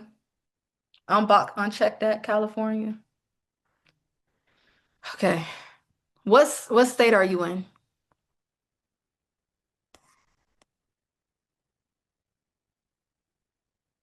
Yeah, we gonna end on janitorial, Amber. I got you. I got you. Because I honestly want everybody to start in janitorial. That is literally one of the most beginner-friendly industries that you can begin in. That all falls under supplies and yeah, all of that stuff. New Hampshire, where is New Hampshire? What is that close to? Is that close Girl. to New York too? Yes, over there. Okay, it's over there. So okay, scroll up. Scroll up Oh, some. here it goes. This is one. New Hampshire. Okay. Um, click show more. All right, go down. This one's closed on June 4th. Okay, another tax-free state. Okay, that's cool. I didn't know that. Me neither. Including those related to cybersecurity. The contractor must be registered in SAM. See, I told y'all this is a prime example how certain contracts, but I can see how this is cybersecurity. So I can see how they want it. I can see how why they would want you guys to have SAM registered, registration. But you see how certain contracts tell you that you must be SAM in the SAM database? Because what you guys are going to realize is when you go through SAM and answer all those questions, they ask you like 50 to 100 questions. Mm. Okay. So basically, what New Hampshire would do is go pull up your UEI and your cage code. Okay. No, your cage code is good. That's all you can get outside of the UEI. So it's like they're going to go look up your either your UEI or your cage code, and then they're going to be like, oh, they're already in the system, and they can pull you up through SAM and see everything about your company. So instead of them having to try to figure you out, figure if you're legitimate, figure they already see you got credibility, you got skin in the game because you with SAM. SAM gives you status. That's why y'all may not like SAM, but we need SAM. All right. So, scroll down, Jewel. Cove molding. Oh, it's only one in New Hampshire. Okay. The contractor, but I mean, cybersecurity, you can do this in any state, but this is in New Hampshire. Scroll down, do June 4th. Click on the details. Cove molding, go down. Last updated was May 21st, 2026. Okay. The next code 332312. By the way, your next code is like your essentially like your hashtag for your industry. So like for example, telecom, one of them is 46122. So that would be one for if I'm trying to look at call center contracts. And usually NACS codes are identified on SAM. Like you can type in a particular NACS code and it's going to populate all the industry. So for example, that's another good way too to find contracts. You find a NACS code, like you find a contract, it's exactly what you want to go after. You take that NACS code and then you take that next and then you go search it and then it's going to pop up all the contracts that are like in the same, but don't worry, BitVault got all that respectfully. All right, go back out. Click all. Just let her see the possibilities of cybersecurity. Don't click no state, Jewel. Just unclick it. And then scroll. Cybersecurity training for cybersecurity engineering risk management. That's due May 29th, May 22nd. These are contracts that are going to be awarded soon. So, Laninda, is this your industry or somebody you would subcontract the work to?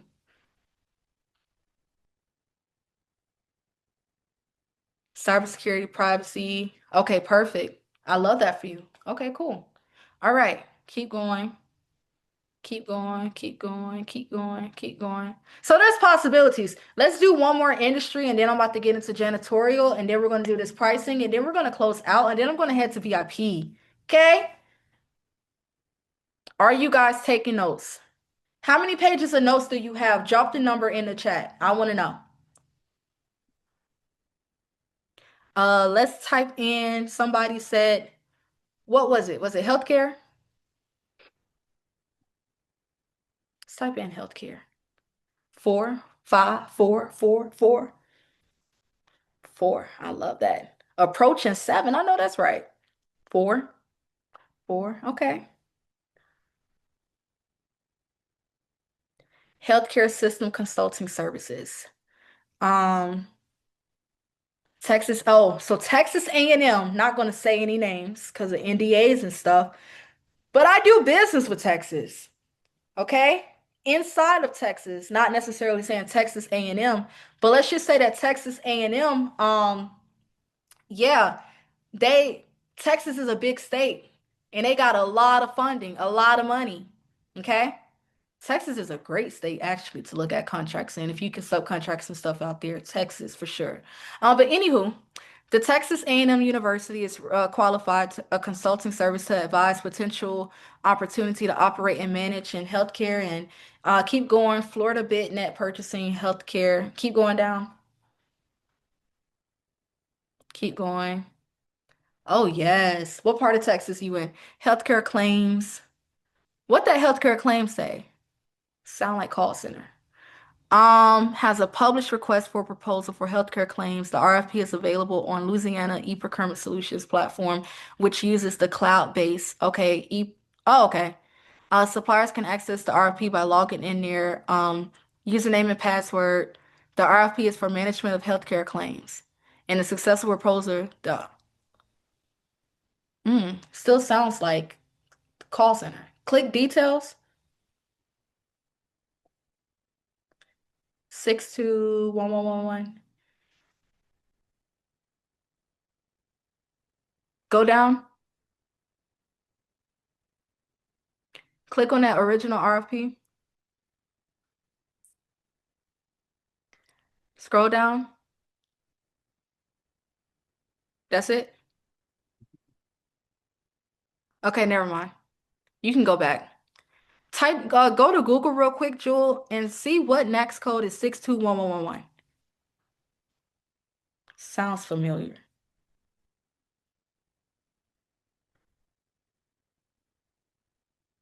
Mm. They've been doing it government contracting? That is, Offices of physicians.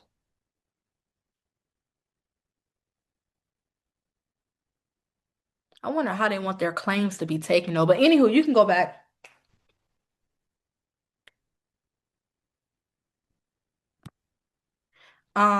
Keep going down. Healthcare expansion loan program. Senior Oh, wait, healthcare staffing firm. I'm gonna save that one. One of my little favorite. Okay, period. I low-key was like senior healthcare. Okay. All right. Temporary healthcare staffing services. Okay, staffing. Mhm. Advanced healthcare for older adults from, okay. Like for example, that one says close date July 7th, 2028. We're not doing that. Absolutely not. Um, that one's May 21st. That was due today. So they probably got an award coming soon. Um, okay, cool. And I'll do one more. One more. Give me a really juicy one.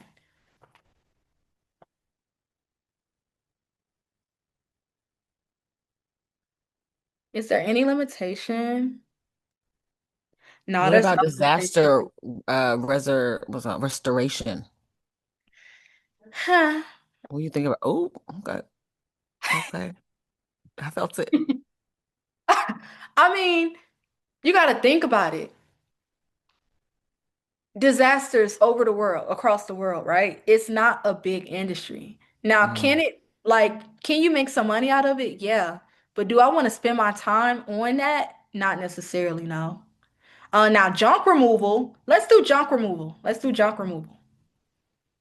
Any appraisers in the chat? Any appraisers? That's another big one too. Telecom call center, I don't teach on for free. That's a big industry though. Very huge industry. Telecom is like my baby. And the reason why I don't teach it for free is because it's such a lucrative industry and it's so many layers and it's like it's so much what's the word? It's just a lot of moving parts. It's more than just hiring people to work for your call center. It's a lot. It's quality assurance.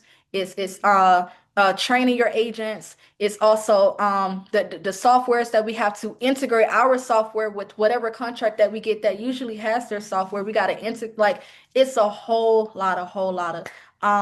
And I have invested money into this industry. I have lost money in this industry. A lot of people ain't prepared to take losses. When I first started, payroll was short. I had to come out of my own pocket. Some people don't want to do that. So it's like so many moving parts to where I'm like, if people truly want to learn call centers and learn how to really get in telecom, because it ain't no arise, it ain't no everything is at your fingertips. Like, no, everything is solely on your company. Everything is solely relying on you. Then I'll teach you. Um, but yeah, I used to like think that I could just charge people like, like a monthly fee or like something like that. And it's like, no. They think it's like cookie cutter and it's not. So junk removal, June 17th, 788 into a new training facility for CBP. Okay, keep going. Keep going. Yeah, we're not doing that. Keep going. Click show more. Click show more on that one. That one's due June 4th. Uh Placement of 5,000 base. The project removal and what? Go down. The city of, okay, I think I like this one. The tree and vegetation removal. That's what I'm looking at. Go down. This one right here. It's due June. This contract is expected. See how I got an eye for this? Let's go. Okay, so this particular contract, tree and vegetation removal services, July 26th through June 2027. It's in Florida. The close date is June 8th, okay? It's the contract is supposed to start July 2026. I no longer have Telecom Millionaires Club. The district is looking for firms with experience in trees and vegetation removal services, okay? Um, the district is seeking firms that can provide. Oh, another good question that I always get, and I just want to give you guys clarity on this. What references can I use if I've never done this before, if I've never bid on a contract like this before? I'm surprised ain't none of y'all asked that question.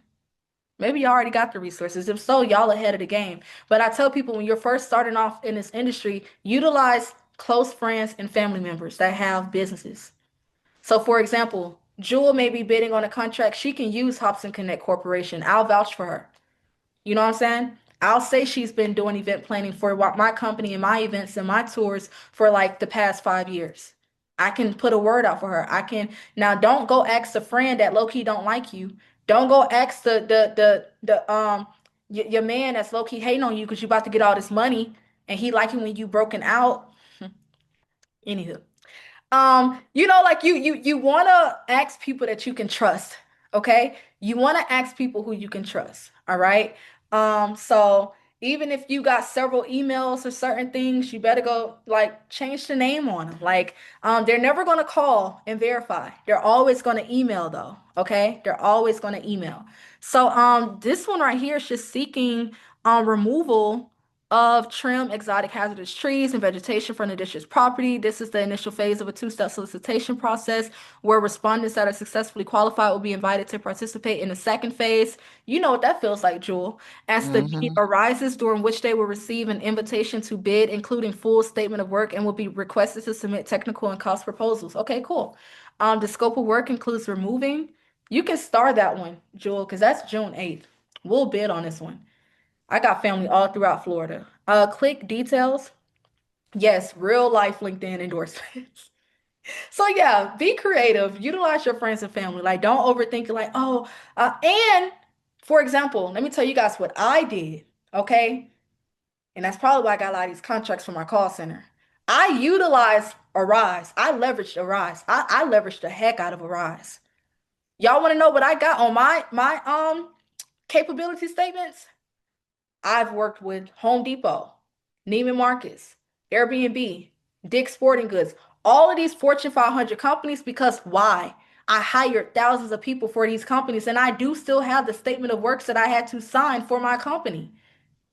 So I even use my experience with the Rise to show that I got skin in the game, that I can handle 180 agents, that I can handle 1,000 agents at a call center.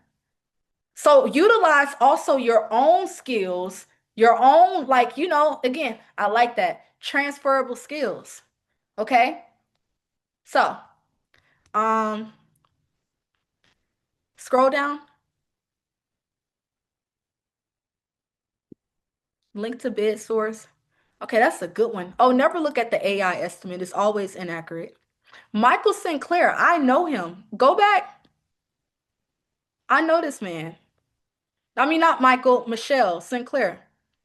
I know this. I recognize the name.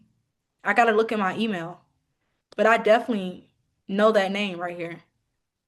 Um, okay. Okay, cool. We're gonna do that one tomorrow for sure.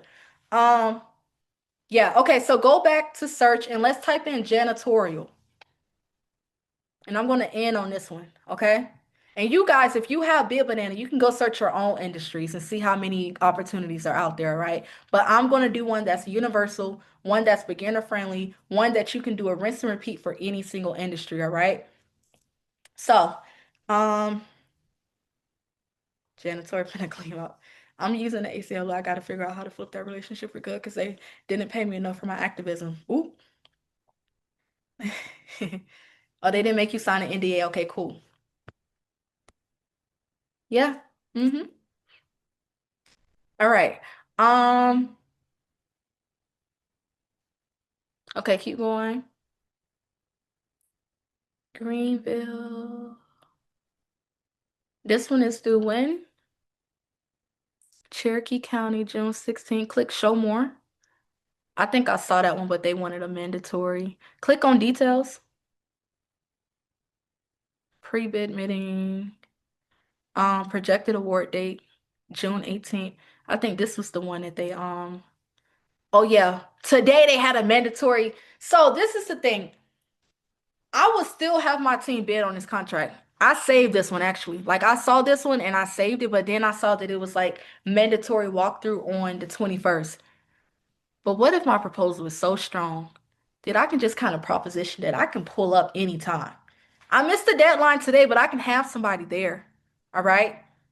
I can have somebody there that can do a walkthrough with you. And that's the thing, like that's why I like dealing with the city and the state because they be regular people just like us. They're just in charge of the contracts. It's actually an event that's coming up next month. I gotta find it that I was invited to, and I think I can invite other people. It's to meet procurement officers and connect with them. Them the people you want to rub shoulders with.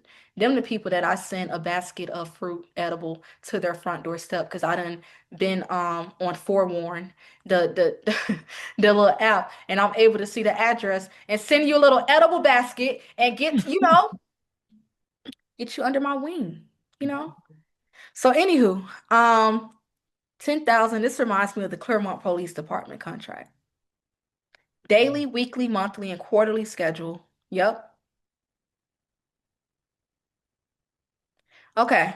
I'm going to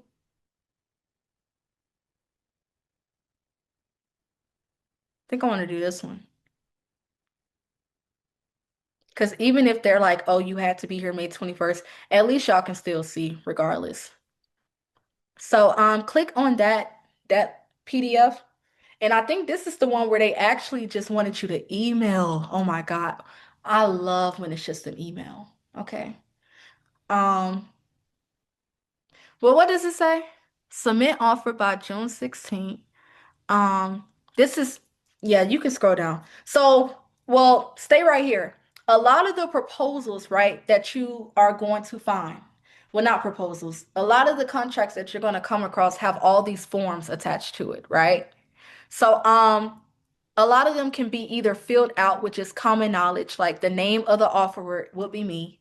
My title would be CEO, okay? My date signed would be, let's just say Monday of next week. Print my name. The state of corporation would be, um, the state of incorporation would be Florida or Georgia or Delaware, depending where you are. And scroll down. I would say that I am a, where is it? I would say corporate entity. Scroll down. I will put my home office, my address. It says payment address. I'll put that address. Order address. All of these will be like the same consecutive across the board. And then it says acknowledgement of amendments. And then it says amendment number, amendment name. And I think those are other attachments that they're either going to be at the end of this contract that we're looking at right now, or they're going to be on one of those attached. No, because it was only one attachment link. So it's probably all the way at the end. But if you guys ever get stuck, right? And you're like, okay, um, I don't know like what this form is asking me to do. That's when we're going to utilize artificial intelligence. Okay? So, Jewel, with that Hmm. being said, we're not going to go to Claude yet. Let's just scroll down to the scope of work. So that's just little minute forms. Okay, hold on. Because we want to read through it. We don't just want to copy and paste. If anybody teaches you, okay, how to just copy and paste it into Claude or chat, and then you just read through it, they're setting you up for failure, okay?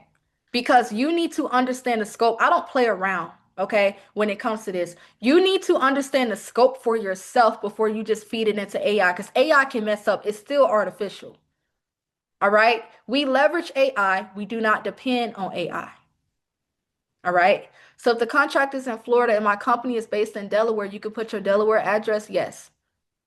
So to submit bids, vendors should use other Google Chrome or Microsoft Edge, okay?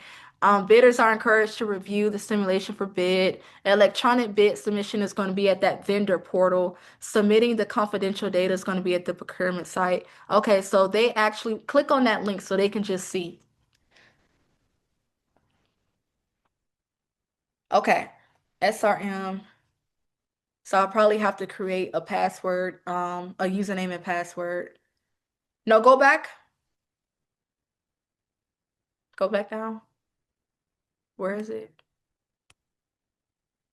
It says help desk option procurement. Click on that first one, procurement.s. Yeah. Okay. Before you can submit or bid through the site, you must be registered as a vendor. Okay, so this is good to see because any city and state contract that you bid on, usually if it's not like an email submission and you got to go through an actual portal, they're going to want you to see, they're going to want you to register as a vendor with their state. Okay, and that's literally like filling out sam.gov per se.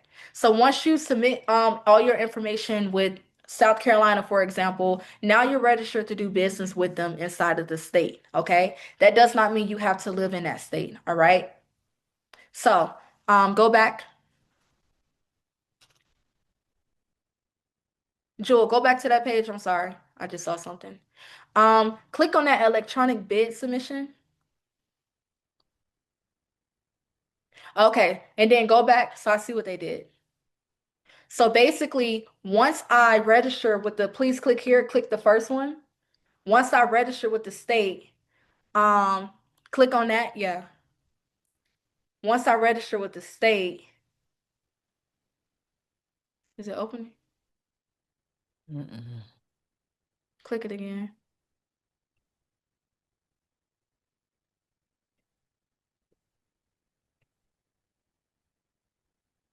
It's not opening.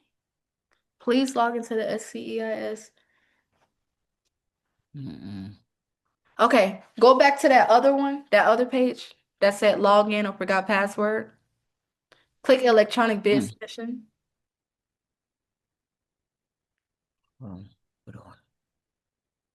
Some Click more on the what? vendor portal. Yeah, click on electronic bid submission right there. Mm. Okay, I think I know because it does say you probably need to use Microsoft Edge or what else? Where was that? Right, go down a little bit. It says go up a little bit. To submit bids, either use Google Chrome or Microsoft Edge. Okay, so it could just be it's not opening. Are you on a MacBook? Mm-hmm. That could be why, but we're not going to trip. Okay, so I want you to keep scrolling. It says right here they need some hard copies. So that means that we got to mail some bids in. Sometimes you do have to mail a bid in, okay? To whatever address that they have. So this one specifically is KC, South Carolina, 400 Otar Parkway. And they're asking for one original hard copy and then one redacted hard copy. For hard copies that are hand delivered, the entirety of the submittal must be received by no later than the date specified. Okay, cool.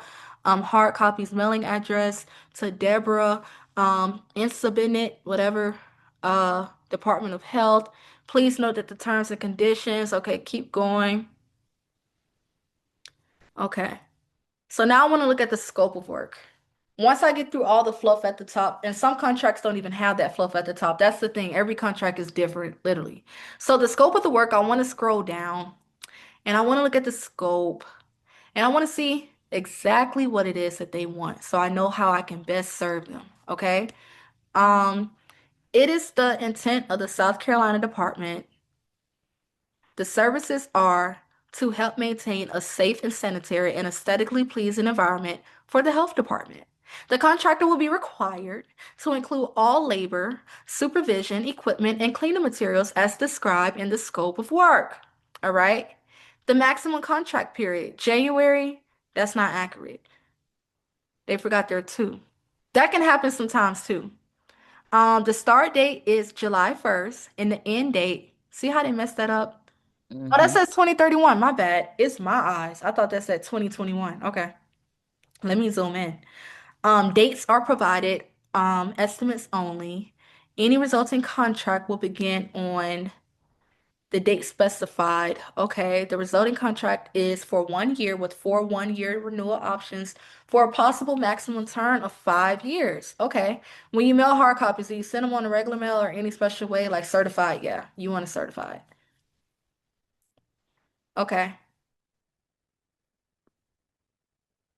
Hold on, Joe, where you going? To the scope of work. Oh, that's not the scope?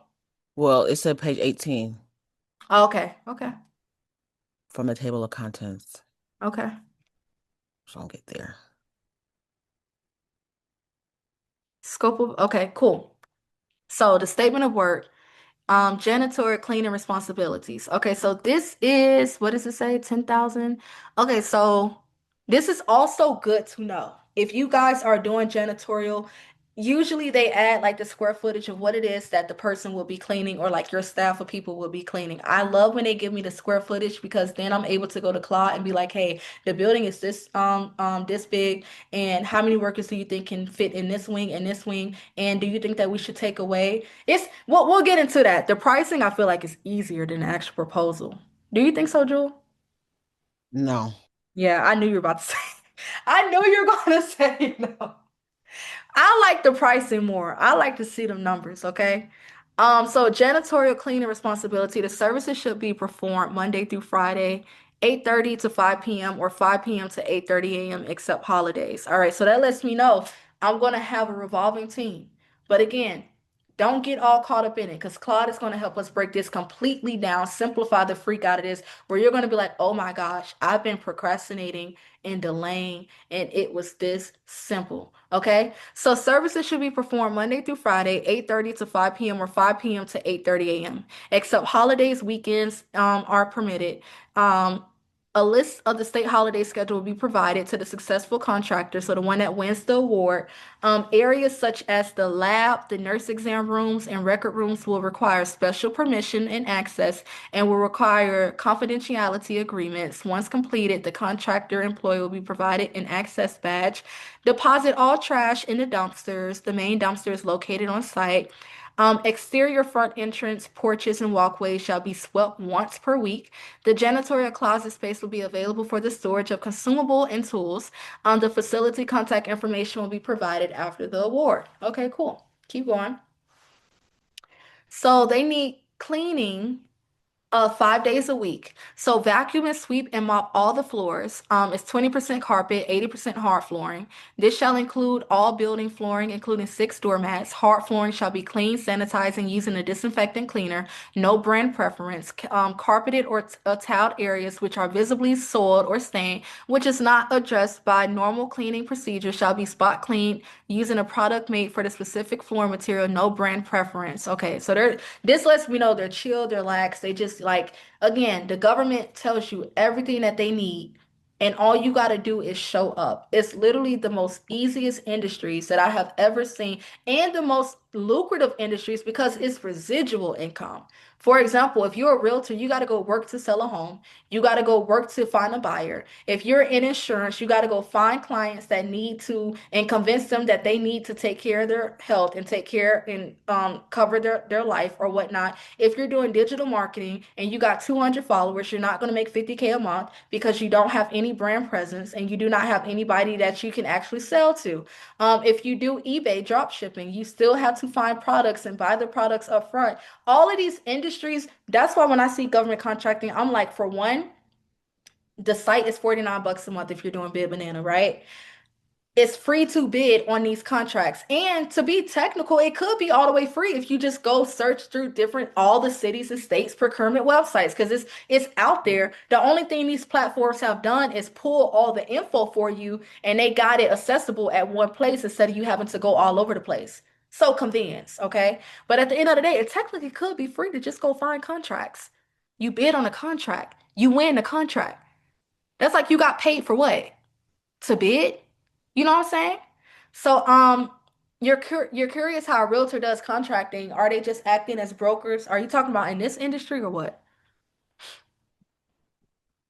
So, vacuum sweep, clean, dry, dusting the chairs, the tables, the counters. All of this is just we probably do this at our own house, or the cleaners come to our house and they dust our stuff, they vacuum, they mop, they do all of that. It says, dust all the dust all oh yeah, dust empty the 65 trash cans and replace with a fresh bag. Should a trash can need a washing, there is a washer spigot on premises. After trash cans are cleaned and dried, they can use plastic. Oh my God, this is just simple. Keep going. Put a fire emoji inside of the chat if this seems very cookie cutter to you. This doesn't seem confusing. Put a fire chat, any emojis if so far you're picking up what I'm putting down.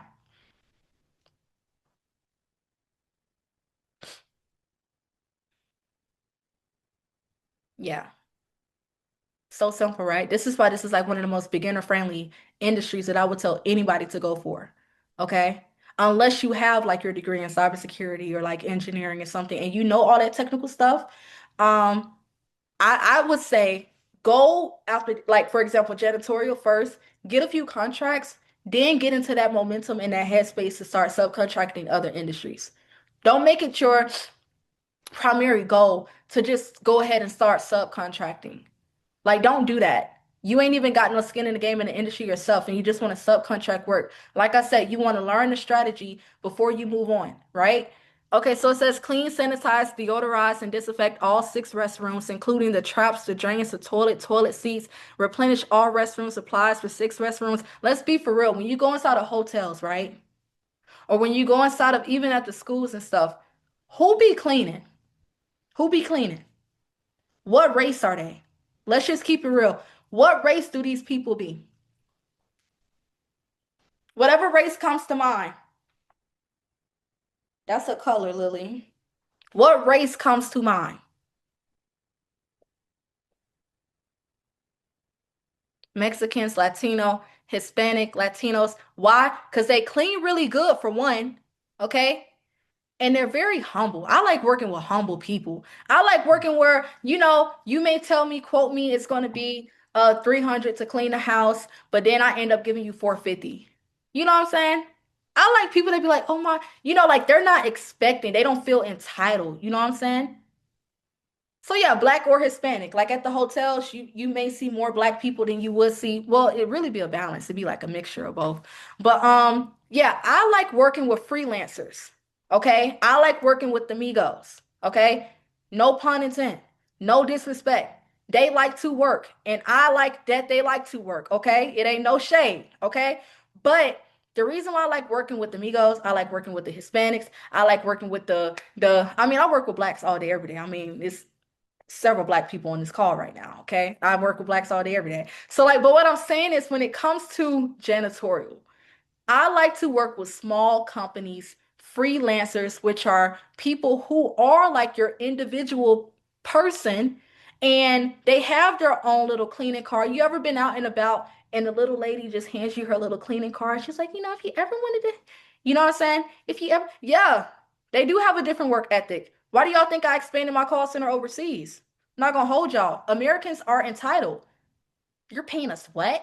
24 bucks an hour? Man, they would fall on the ground if I go to Jamaica or if I go to DR or if I go to Belize, if I go to any of these places and say you can pay $24 an hour. So yeah, you know what I'm saying?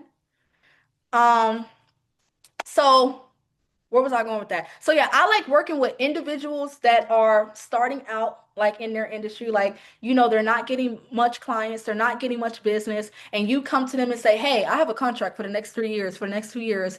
You're going to be doing X, Y, and Z. Like, give me your rate, give me your price, or if I already come up with the pricing, I just go ahead and tell them this is what I want to get paid, and you either with it or not."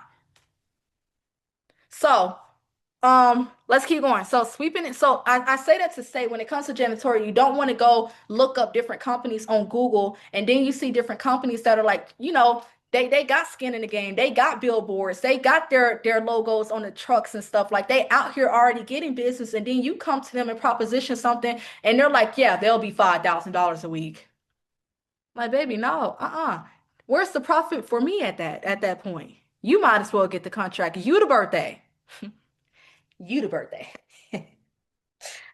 Okay, so sweep him off the restroom floors with disinfectant cleanser. Clean the entire floor, sanitary, no brand preference. Clean all countertops, mirrors, sinks with disinfectant cleaners, no brand preference. Oh my God, this is so good. This is so good. I'm so excited. This is so good. Do you need a team when working with contracts? Can this be a job where one person can work the position? Absolutely. Not this contract, no. Now it depends. Like, for example, you may do engineering cybersecurity where you got to do some coding Monday through Friday.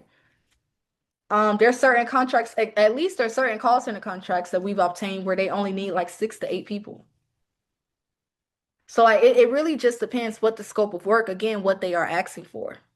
So for example, a question like that, if I wasn't on the call right now and I saw a contract that I like, I would copy it, I would paste it into Claude and I would say, hey, is this a one-person job? And then Claude gonna tell me, girl, no, you out of your mind. You're gonna burn yourself out. Or you know what? This can actually be achievable as a one-person job. That's why we love Claude. We do not get stuck in our own head. We're going to leverage the freak out of Claude. Can you be one of the 6 to 8 people? Absolutely. Put yourself on payroll. Absolutely.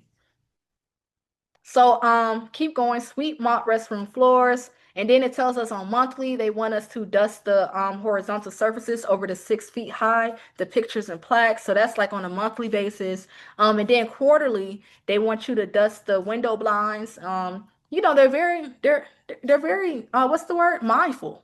They don't want you just climbing 6 feet every single day and all of these pictures they don't want you doing that all the time. Just monthly, just quarterly, not a big deal. Okay. And then the staff requirements. Okay, so I need to pay attention to this. So let's go down. I need to see the staff requirements. All right. So the contractor shall be of good integrity and character. What did we just talk about? What do we they must be of good integrity and character. Okay. That's just across the board for any industry. Why would we not work with integral people? People always ask me, I have people all day, every day that ask to work within my company, that ask to, work within my team. Like, am I hiring for X, Y, and Z? And I tell them no. Respectfully, no. I like people that don't know me to work for me. Honestly, I don't want nobody that knows me from the beginning, know what I got going on and then want to work for me. I don't like that. No. I like new people to work for me. And then once you get to know me, you get to know me at that point. But then, certain people have just different agendas and I don't like just letting anybody in my inner circle. Okay? I know we're having a ball on this webinar, but like what did I tell y'all? That's because we y'all aren't in front of me. But in real life, okay, I just be sitting, I be on the prowl, I be watching, I be observant, yeah. All right. Be like, uh-uh, hmm, uh-uh, mm, nah, they gonna snake me in about 2 months. Can't trust that. They just want to know how to do this so they can go do it themselves. Mm-mm, nah, I can't. Mm-mm. You know what I'm saying? So like, we want people of integrity. Okay. A contractor shall not distribute any paper boxes, materials except to the designated trash. Okay, cool. Contractors must report any property loss or damage to the super. Okay, cool. All right. Contractor employees will not open desk drawers, file cabinets, or go through anything. Okay, cool. Because they already told us, certain parts are confidential. Whatever. Um, so the contractor shall not leave keys in the door or admit anyone to the office who is not authorized. Okay, cool. Keep going. Contractor employees will lock all doors immediately. Okay, cool. They will not remove any article or materials from. Okay, cool. So you know what I would do? Let me tell you guys something, right? Let me tell you guys something. This is why I probably win. Not I probably, but this is why I win. They're not going to ask me in my proposal to put together a compliance book for them. But what would I tell Claude to do in this scenario? I have recognized by reading this contract that they are putting a lot of emphasis and importance on what? Type in the chat what you think they're putting a lot of emphasis and importance on so I can see if we're on the same page. Privacy, security, integrity, honesty. What else? Compliance. Yeah. So what I see this as is like, okay, if this means so much to them where they got to tell me, I'm already assuming I'm gonna hire people that ain't gonna be going through drawers and files cabinet, but they gotta let me know. That means that this is of great importance to them. So what am I gonna add inside of my proposal? Just as a little boken, not boken, a little token, a little like just show them that I actually read through and I actually get what you like. I'm with y'all. Give me the contract. We're here. Award it to me. I feel you. You know what I'm saying? So I would put together a compliance workbook where it's just going to talk about how my staff is just going to completely show up across the board in honesty, integrity. You can trust us. You ain't got to worry about this. And of course, I'm going to have Claude worded it. Okay. So, anywho, the contractors must perform a SLED background check on all assigned employees. If the employee is found have any conviction of crimes, okay, cool. The DPH will ultimate authority to make final hiring decisions based on the agency's assessment. Okay, no individual will be hired with a felony. Okay, within the past 3 years. That's good to know. Other criminal infractions will be submitted to the Cherokee program area. Okay, contractor must maintain a record of background checks and upon request make those records. Okay, cool. Y'all want to see the record? I'll show the record. No problem. Again, cookie cutter. I don't see nothing that where I'm just like red flag, red flag, red flag. All right. A contractor will furnish all cleaning supplies, materials, equipment, vacuum, mop buckets on premises to support the task outlined in the scope of work. Specifications, equipment utilized must be of heavy duty commercial grade. Supplies such as paper towels, toilet tissues, trash bags, liquid soaps must be compatible with existing fixtures. So you don't want to put wood cleaner on marble countertops, right? Because it's gonna mess up your countertops. You want to make sure you're using the right products, okay? So, cleaning cloths may be washed on site. However, the contract must provide detergent. Okay, so let me tell you guys something, all right? Um, I can give you a quick red flag when it comes to call center contracts. A quick red flag is when I see help desk. That's like a red flag word to me. When I see on site, that's not necessarily a red flag word. It's just not what I feel like I want to do. I don't want to spend time having to figure like build a help desk for you, or I don't want to have to figure out what's the first one that I freaking said? What's the first one that I just said? Help Red desk flag, help desk. Oh, I did say that. But what did I say after that? on site. On site. Yeah. So when I see on site is a major red flag to me because you're gonna see a lot of industries across the board and they be like on site, on site. Well, I'm thinking in terms of I'm thinking in terms of if I was actually working a contract. Now, if I'm subcontracting work like I am definitely going to do for this contract, then I don't necessarily care about on site because of course, how are you going to clean with and it's on site. But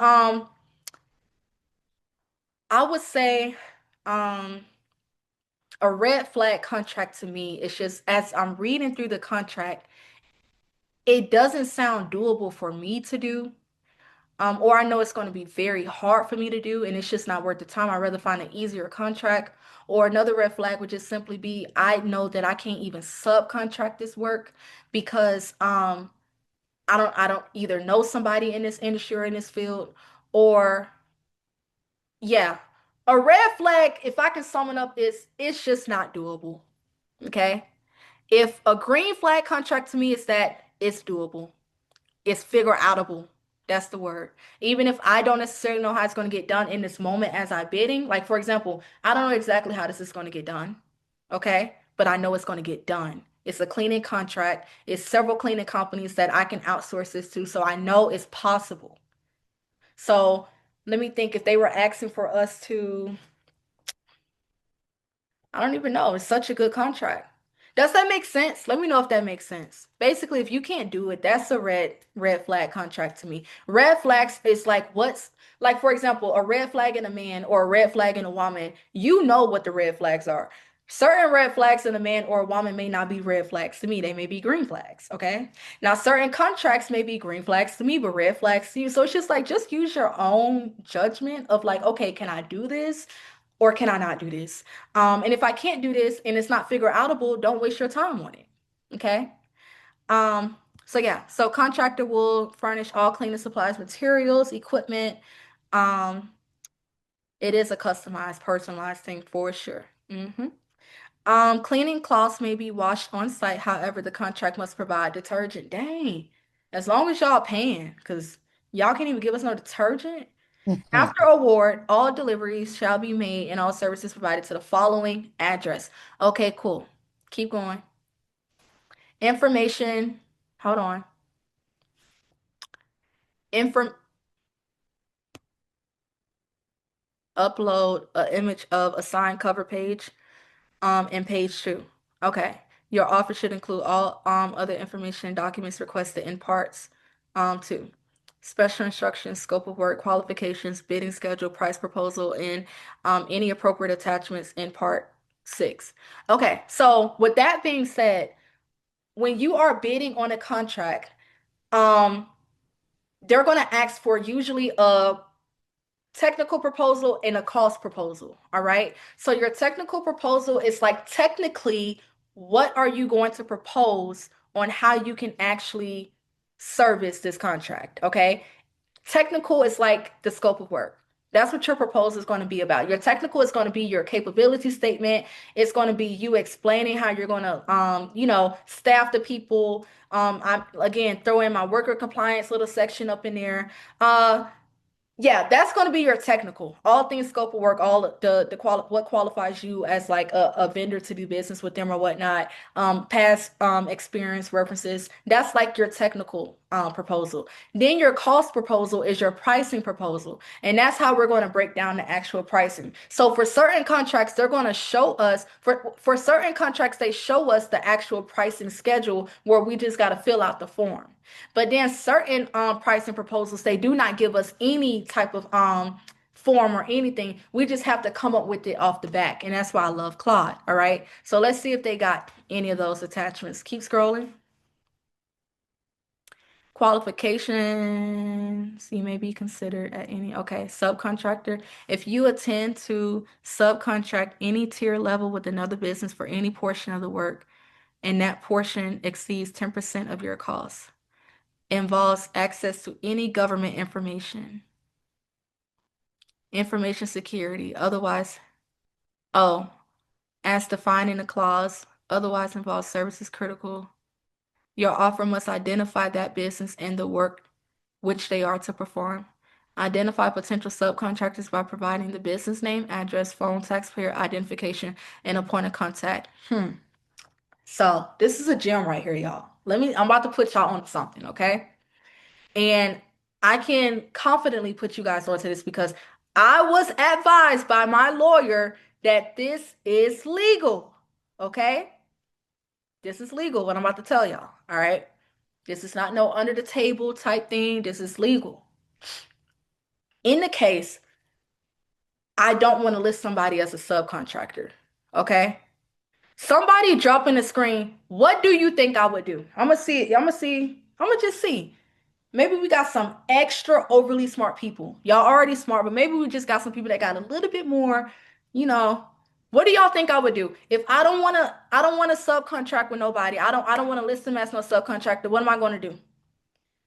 Create a team, hire, advisor, okay. Okay. Create a team, staff it.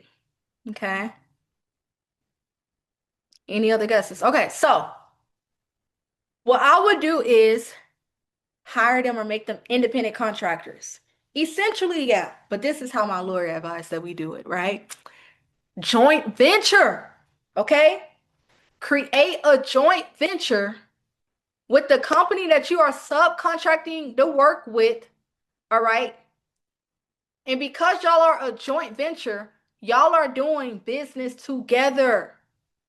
You are just operating, for example, a joint venture, I can have 80% ownership, 20% to them. That makes sense? I can have majority ownership, percentage of ownership, than they would. So I would create a joint venture and I would essentially same thing, hire them, but instead of me hiring them, it's like we're together, we're partners. Okay? Joint venture. Everybody talk about subcontract, they don't talk about joint venture. All right? So keep going down, subcontractor identification. Award. Okay, keep going. Keep going. Keep going. Keep going. Keep going. Keep going. Keep going. Keep going. Keep going. Keep going. Keep going. Keep going. Keep going. Keep going. Keep going. Keep going. Keep going. Keep going. Okay, just go to the bottom. Oh, wait, hold on. Hold on. What was that? What was that form? What was that form? I think these are the forms that we got to print out and sign right here. Yeah, I think this is it right here. I think this is it. Okay, go down a little bit. All right. No, no, no. Start at the business associate agreement.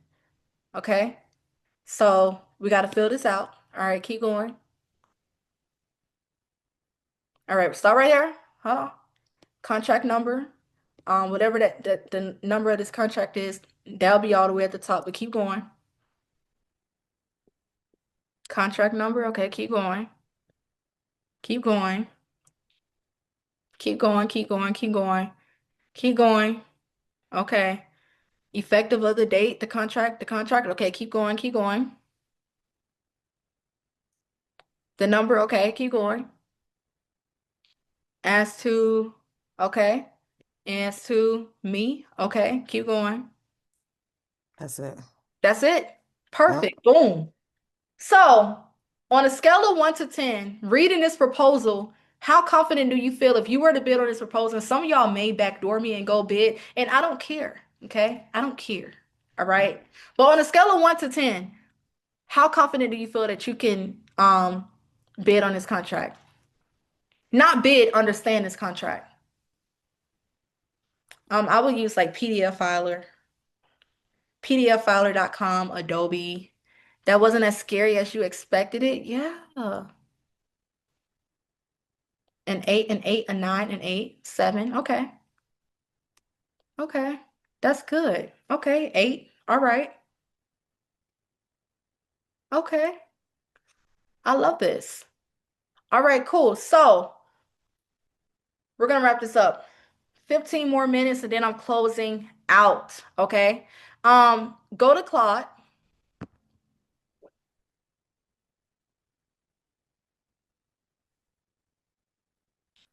Jewel returns. Period. Okay, so I want you to upload that contract into Claude real quick. You know how we do. Mhm. Um,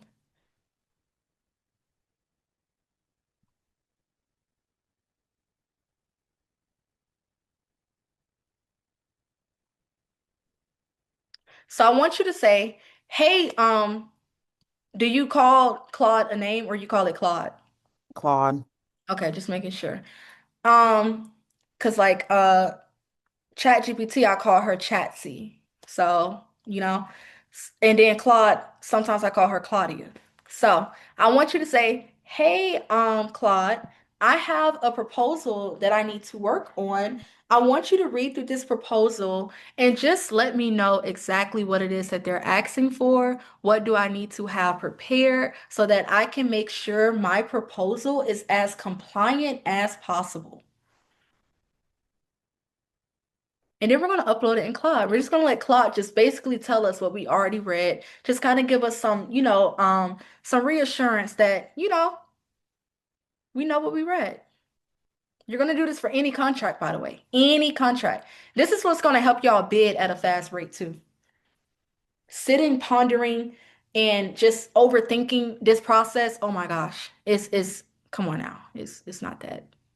It's It's not that hard.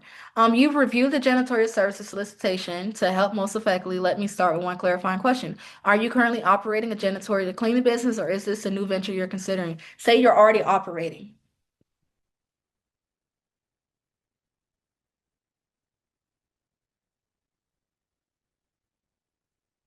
What is your business structure? Are you sole partnership? Say LLC.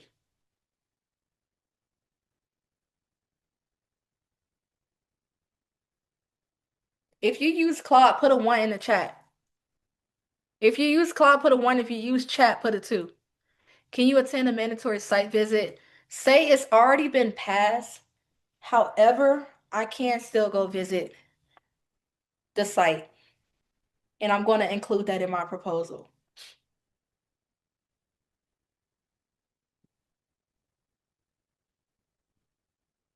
If it was a 1031, I've done it on several calls before. I would call right now and ask them, could we come down tomorrow? And they would say yes.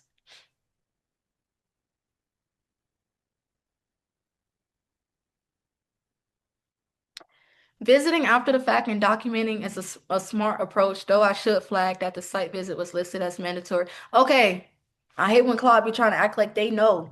Like you don't Okay. know that. We'll want to address this carefully in your bid. Okay, cool.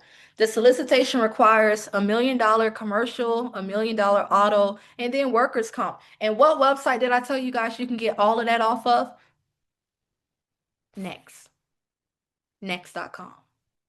For how much? Like $30 $30 a a month. month. Yeah. Yeah. Mm-hmm. Now don't quote me. I don't know if I said 20 now. But I know I know it's around that 20, 30, around that little frame right there. Okay? And say yes, we do have those policies, yes.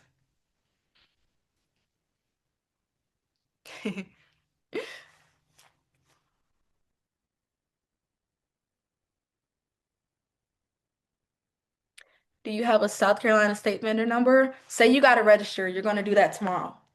Dang, Claude, just come on. But I like when Claude asks these questions because when they actually do the proposal, it be to the T. Like, yeah. Do you have a process in place to conduct the background checks on all employees? Say yes. Let me see something.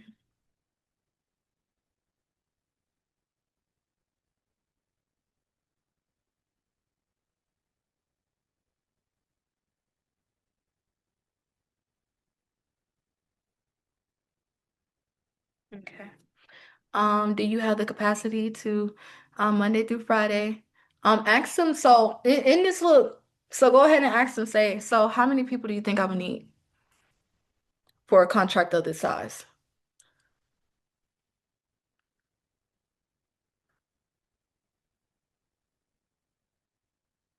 Thank you for that, putting the link in there. That's the actual link.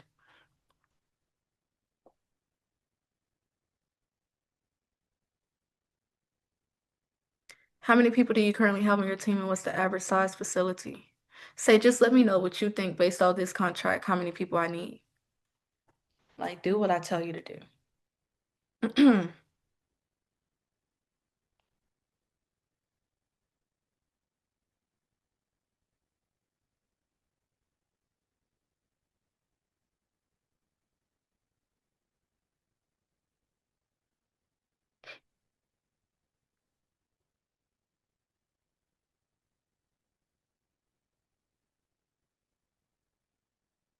So realistic staffing estimate 1 to 2 people. Wow. If working 5 p.m. to 8:30 p.m. after hours is more efficient, fewer interruptions, one and a half to two part-times. If working 8:30 to 5 during business hours, people in the wait takes longer. For monthly, quarterly deep tasks, you might occasionally need an extra person for a day, but the daily work should be manageable with one efficient person per shift. So when they say one, I'm going to get two, right? Never going to just do what they're telling me. So if they say three, I'm going to get four just to be safe. So they said one. Okay. Before we go deeper, I need to flag something. Plan to How do you plan to address in your bid that you missed the mandatory site? Okay, so say my team just came across this bid today. However, we are fully ready to come down there at any given moment. In fact, no, my team just came across this bid. We are ready to come on site at any moment. We are so equipped and familiar with this scope of work. They will have no choice but to want to work with us. Y'all know how delusional this sounds, knowing I don't even have a team in place. This is how I wear my. This is the delusion that you have to have, okay? Oh, I love Claude over chat. So, like, for example, chat doesn't understand me at times. So, like, the thing with Chatsy is that she gets ahead of herself and she just starts spitting out answers and responses at me. She don't even take time to process or think or even ask me questions. You know what I'm saying? Yes, faith.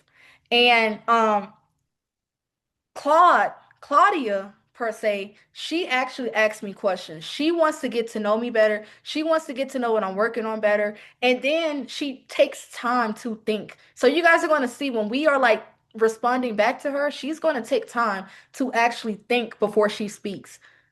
Chatsy just speak at times when she shouldn't even be speaking. And Claudia takes her time and actually thinks through. And I feel like I get a better response from Claudia when it comes to these proposals, okay? Chatiana versus Claudia. May have to do a class on Chatiana versus Claudia. Chatsy is canceled now. So don't get me wrong, like certain things like at admin type things, I still use chat for, but when it comes to proposals, like it's Claudia all day, every day. All right. My team just came across, we will make sure that we pull up deep. Jewel, Yeah, I'm sorry. What's up? say that we will make sure that we pull up. Oh,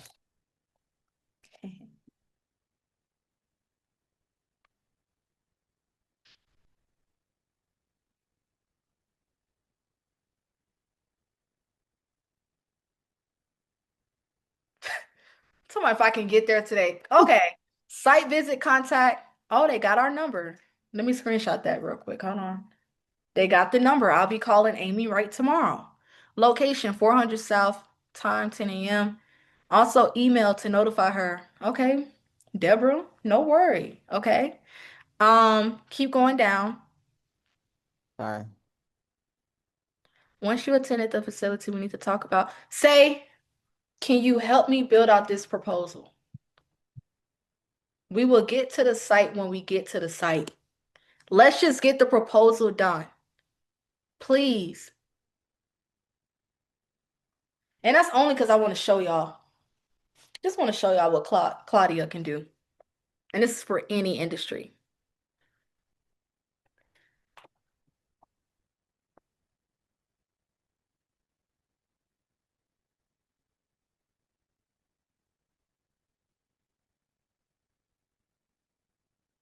I love that. Very straightforward.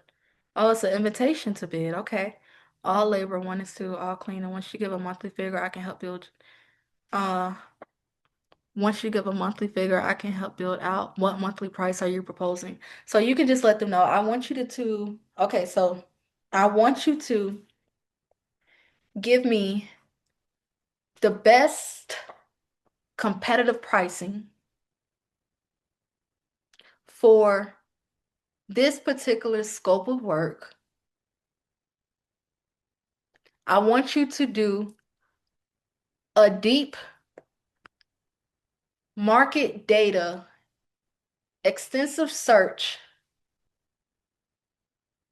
on other companies, other contracts, my bad, that are similar to this scope of work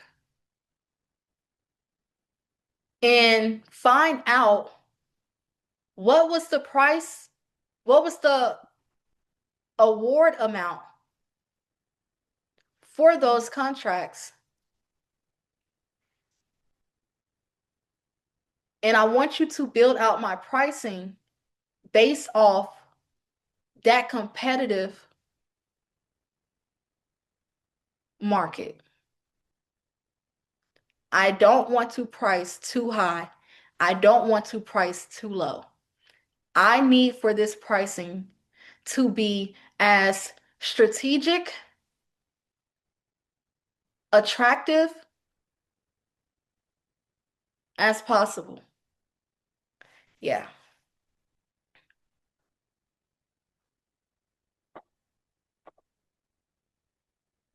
Like today, for example, I had Chatsy tell me that like me and Chatsy was going back and forth earlier, but she told me, she said something slick. She was like, um, what was it that she said to me that I was like, what? Oh, she was like, I can't give you 2 to 3 hours of X, Y, and Z. I forget exactly what it was.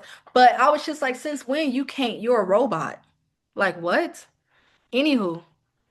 Okay, so it says medical facility, 3,000 square foot, 300 to 1,050 per month. For standard offices, 100 and okay. For your specific facility, recommended strategic pricing, 1,500 to 1,650 a month. Base, okay, cleaning, medical facility.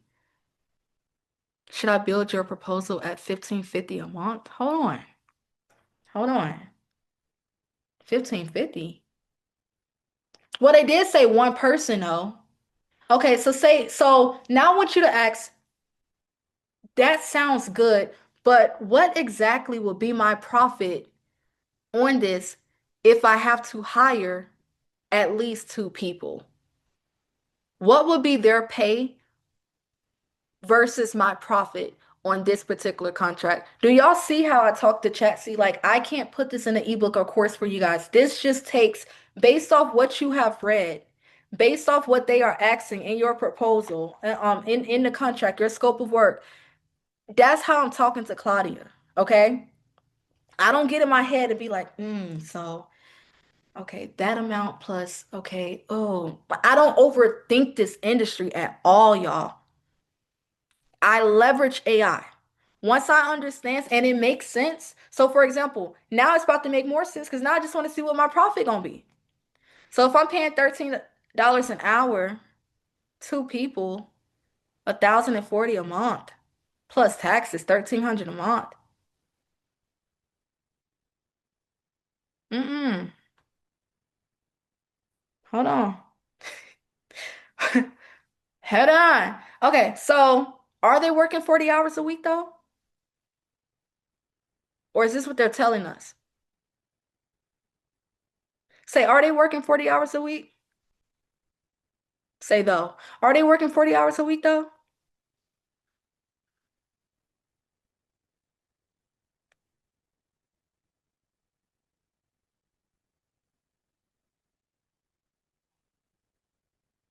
Okay, so come on, Claude. Come on, come on.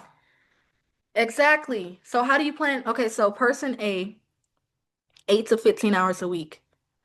Okay, this is much more profitable. So how do you plan to structure two employee schedules? How many hours per week total are you estimating they work combined? Okay, say that's what I want you to help me map out. The pricing and the work schedule. Based on the recommended people that you told me I need for this particular contract, this project. All right? And see me, we just go back and forth. May take 30 minutes, may take, we don't know.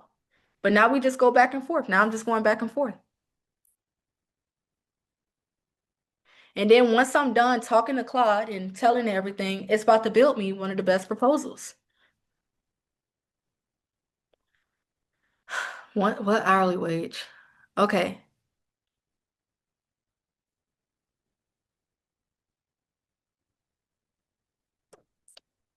Um, Let me just think. They're working 8 to 15 hours a week. So now I'm gonna look up wage. Is this in South Carolina? Mm-hmm. What is the minimum wage in South Carolina? It's $7.25 per hour. How much do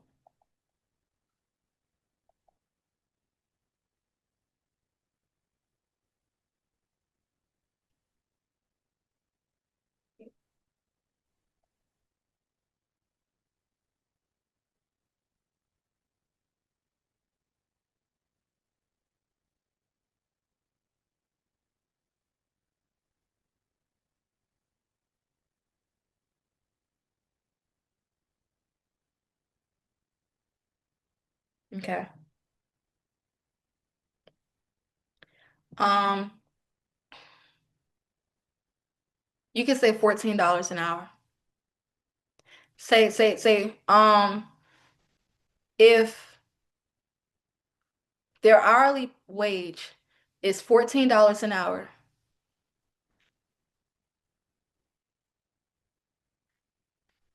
at, what was it, 15 hours a week or 10 hours a week? 13 hours or no, no, this is 40 hours. 8 to 15 hours. 20 to 30 hours a week combined. Okay, so say if their hourly wage is $14 an hour at, no, just say if their hourly wage is $14 an hour, what profit would that leave me?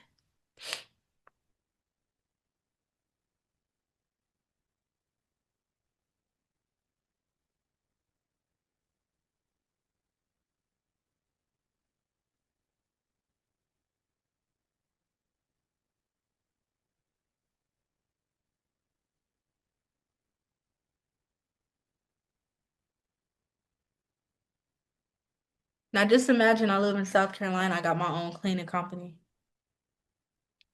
and I'm the one that do the work. Instead of me trying to market my cleaning company and leave business cards that get thrown in the trash, um, I could be getting a government contract for my company. So payroll taxes, labor, cleaning supplies. Take out the cleaning and the equipment. Like that's the whole point. They already have that.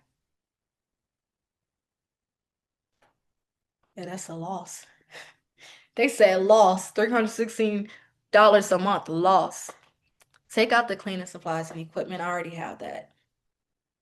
And change the hourly pay to $12 an hour. To 12? Mm-hmm. Yeah, but the cleaning company, they need to have They should have their detergent. So you got to think about it. I'm not just hiring somebody to go clean for me. I'm hiring people that already do cleaning. They already got supplies.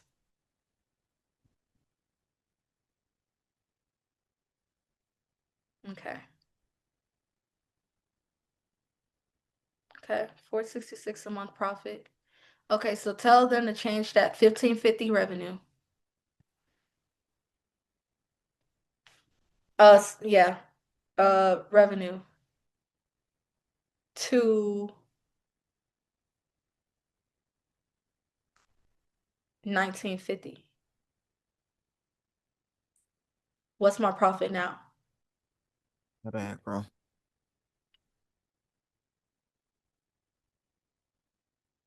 Okay, that's cool.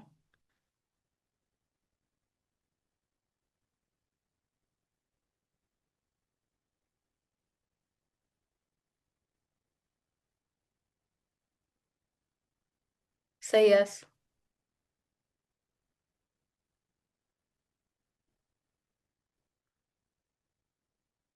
If you still won't, put a fire emoji in the chat.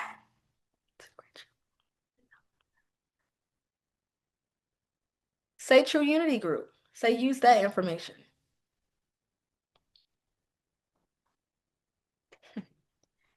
Y'all taking notes.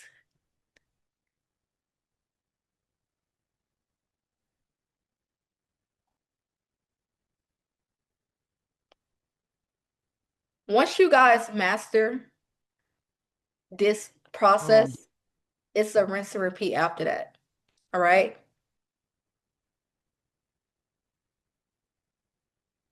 Why don't they have that? I don't know. I never was able to understand how y'all get all y'all messages to intertwine. Mine's never been able to do that. Maybe it's a setting I don't have on. Put But I one, two, also three use Sesame project, so I Street. don't know if that's why. Hmm. Put $50. I mean, I'm reading the chat. Hold on. Wait. Put 123 Sesame Street as the address. Put any address. You have $50 to your name. You think you could take off with this? I don't know what you could take off with. Do you think you could take off with this?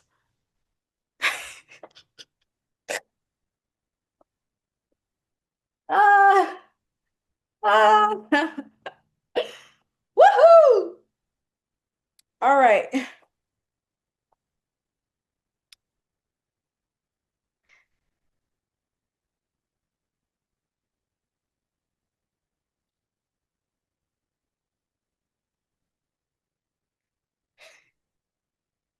In bed, that true unit.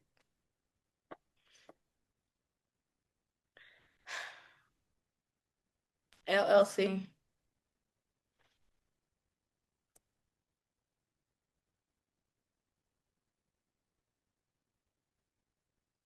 As long as you got an LLC, it don't matter how long it's been formed. And by the way, you can start bidding before um you get sam.gov. I be seeing people like, oh, I'm waiting on my sam.gov to get approved, and then I'm gonna go ahead and start bidding. You're just making excuses. You can start bidding without Sam. It's not a requirement.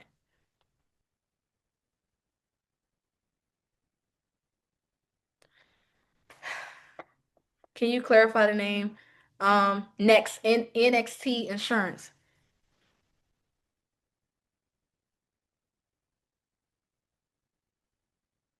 Not really. I tell people you want to like get you want to do a universal name.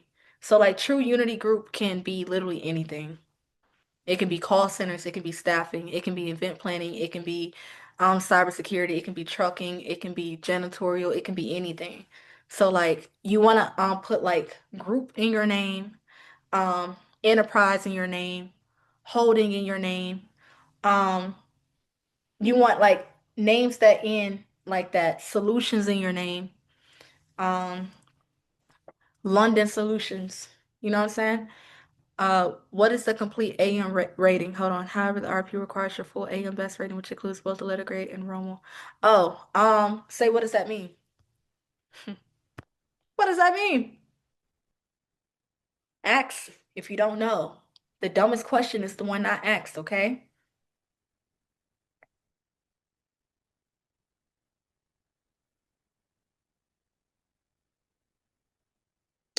Say, bro, yeah. But this is good, right? Because if you were really like about to submit this proposal, you see how Claudia asks questions, like she don't just get straight to the point and just give you some little chat GPT full of hyphens response, you know? Uh, say 3 million or that, yeah.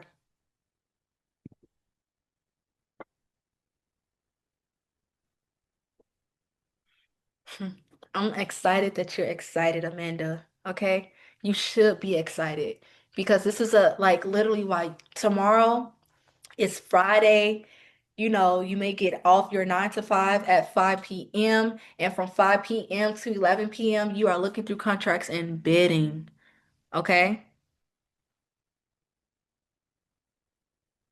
Even if you're at your job, you're looking through contracts and you're bidding. Okay? That's literally your job in this industry is bidding. And you want to know why people do not succeed in this industry? Because they do not like to read. They are lazy.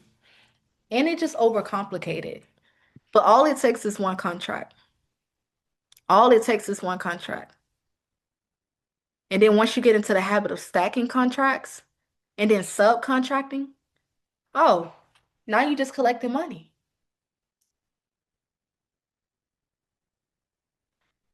I would just go ahead and get the insurance. Now you can go ahead and bid though. You can go ahead and bid. Yes. Let me just say short answer, yes.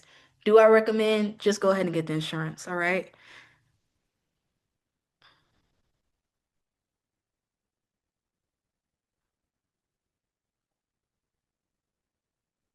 Woohoo.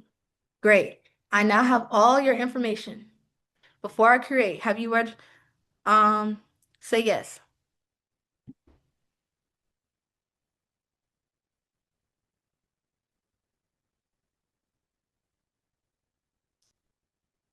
Okay, Ricky Barnes got his U-E-I, got his U-E-I, got his U-E-I. So you got that tonight. Go, Ricky. Ricky. Okay, since this is a y'all want to know I start acting like this once I start getting tired. Once my social battery starts running out, okay? Perfect. Now create your complete bid package. Okay, cool. It's about to do our bid proposal. It's about to do our bid proposal.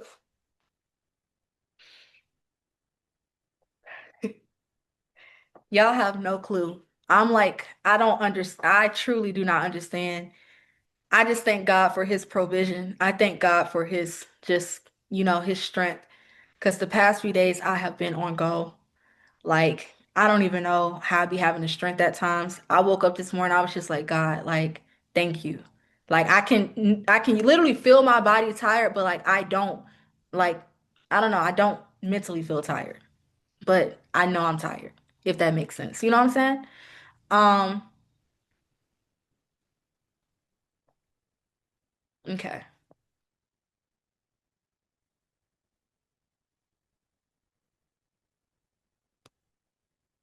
Mhm.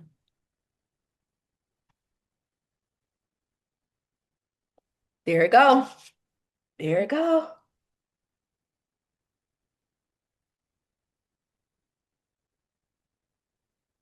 Dang, yours looks so vague. Where's the color? Where's the life? What does yours look like? Yours don't be looking like that. Oh, never mind. I see the color. Okay, hold Mine be on. like blue and with like black and Why isn't it streaks and opening? on the other side, the left side, click download. It's not opening. On the left. On the left. Go to the I left. clicked, Chauncey, I clicked it. No, go to the Look. left. Go back to the words on the left. Scroll down. Okay, Click here. download.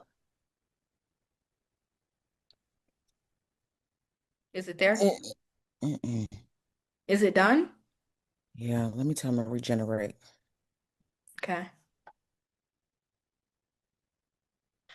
It has 3 pages. Mhm. I think that's the cover letter. Submission checklist. Okay. That's the cover. Okay, that's the cover letter. You need to say it's still, right? You need to say it's still. No, say I still need you to do the complete proposal. Thanks for the cover.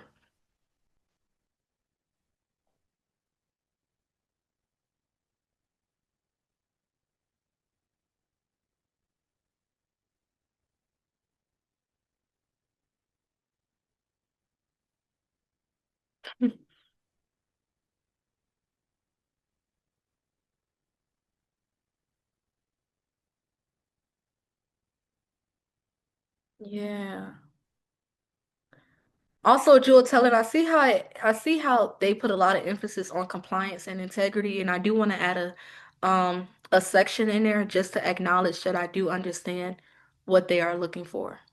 I want you to say that too. I'm excited for y'all. Yes. Yes. Whew. I kind of knew it would go on this long though. That's why I was like, I'm just gonna do it all. I'm just gonna do it all.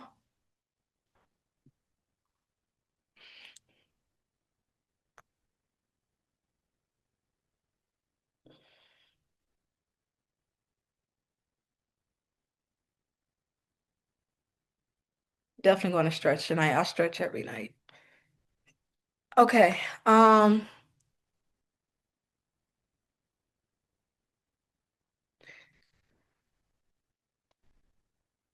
Okay, so this is cool as a bulletin proposal, right?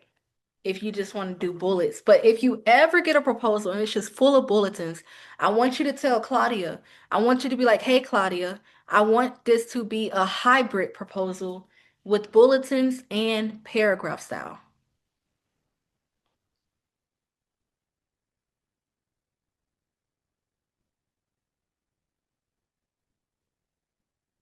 What was the other one? Paragraph style and what?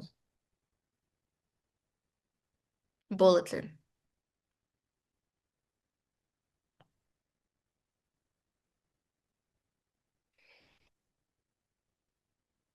So I want you to drop in a chat, all right? What industry are you going after tonight? I'll give y'all till tomorrow. Tomorrow, what industry are you going after?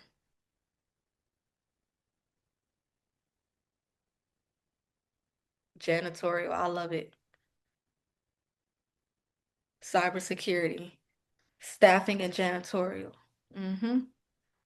Okay. Janitorial supplies, foster care, product, event planning, healthcare. All right. Just remember, I told y'all. Okay. Yes, whatever screams green flag. Love that response. Just remember, I told y'all. The government doesn't necessarily probably share landscaping. Oh my God, how did I forget landscaping? I feel like landscaping's well, we talked about junk removal, but yeah, landscaping, oh my gosh. Landscaping. Talk about landscaping. Landscaping, easily top five industries of government contracting. That all falls under, I want to say, construction too. But yeah, landscaping is huge. Landscaping is huge. AI is huge too. Y'all got options. Y'all got a lot of options. Janitorial was already on your list. Yeah. I say janitorial only because it's easy. It's easy. It's easy. But landscaping is a good one. That one skipped my mind. Home care for senior citizens, yeah, that's a good one too.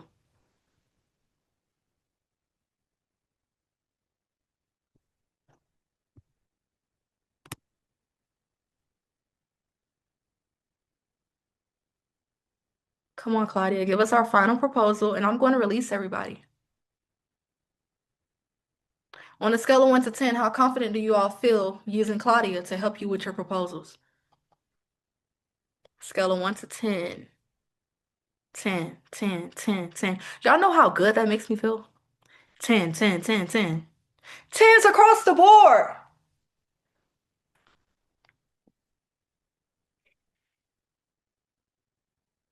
All right. Now, listen. Those that are still on here that have made it to the end, I want you to do what I want to do. I'm gonna wait. I was gonna say I want you guys to um tag me in your story and I'm gonna do a giveaway. All right. I want you all to tag me in your story. If you do an actual review showing your face, you get like 10 extra brownie points.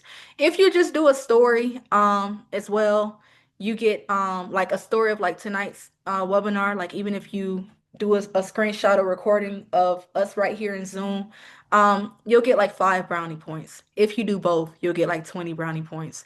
And I do not know exactly what I'm going to give away because I just came up with this idea on the top of my head right now, but it will be good. And I will announce the winner Monday. I'll get you guys to Monday if you're going to do an actual video or whatnot. And just post it on your story and tag me at I'm.Johncy. I as in igloo, M as in Mary, .JONCI. Okay. Um, I'm not on Facebook, Amanda, but I am on Instagram and I am on Threads. And I'm only on Threads posting. Somebody was like, why do you keep saying you're having a free webinar? Why not? Show up. Um, oh, you downloaded it? Yeah. Okay. Post what in my chat? My name?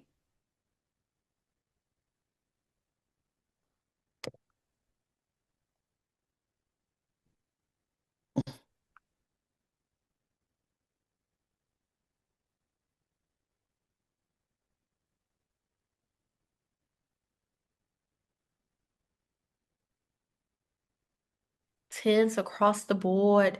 10s across the board.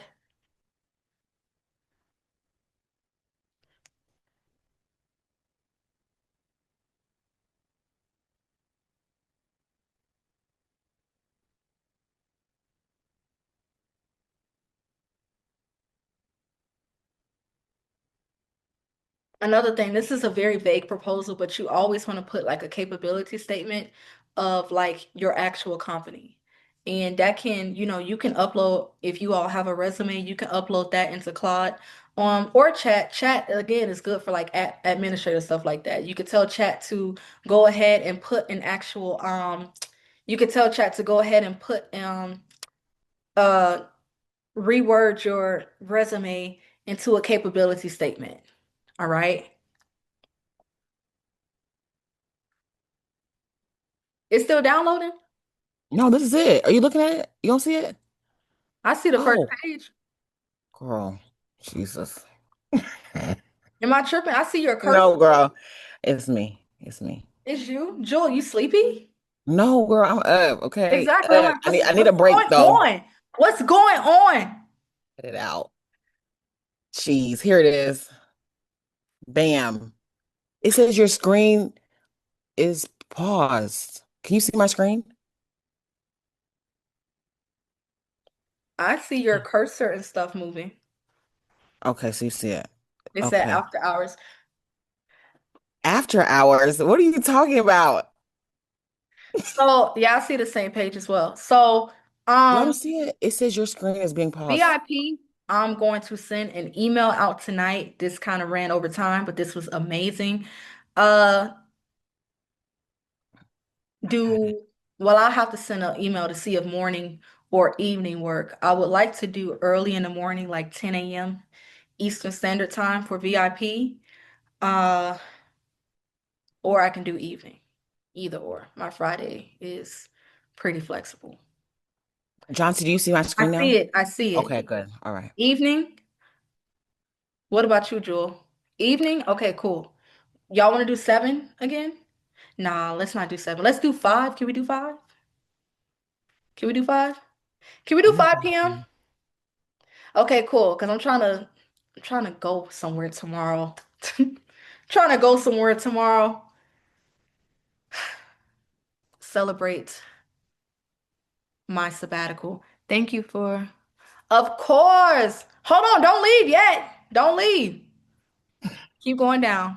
But wait, there's more. Compliance and privacy commitment, HIPAA and protected health. Okay. Just show them the proposal. Just keep going down, Jewel, and show them.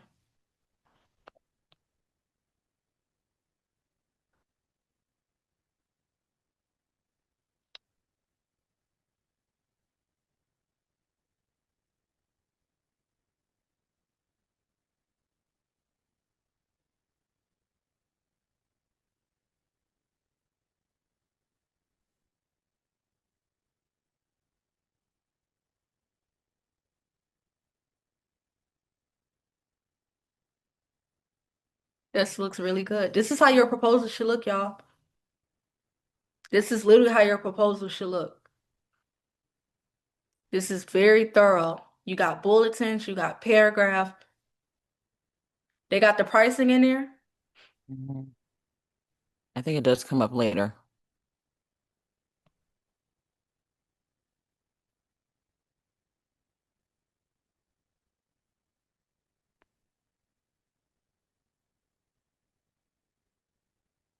Okay. I like how they rotated employee A and B.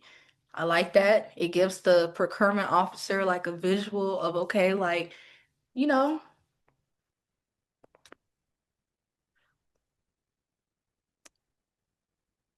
you gotta read through your contract. So you may have some contracts that literally tell you that you need to wait. Okay. You need to wait. I mean not wait, what am I talking about? That you need to have like 10 pages or less, or you need to have 13 pages or less, and half a margin between each paragraph. It can get that detailed. So you just got to read through the contract and make sure. And that is usually listed under proposal requirements. So you'll see contracts that have a section, like how we saw scope of work.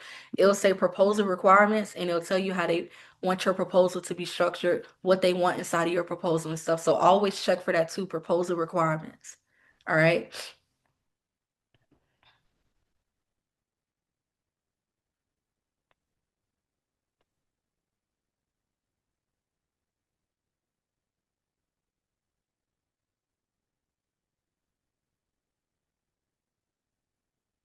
And that's that.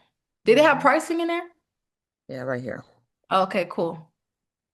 Total cost per year. Okay, cool.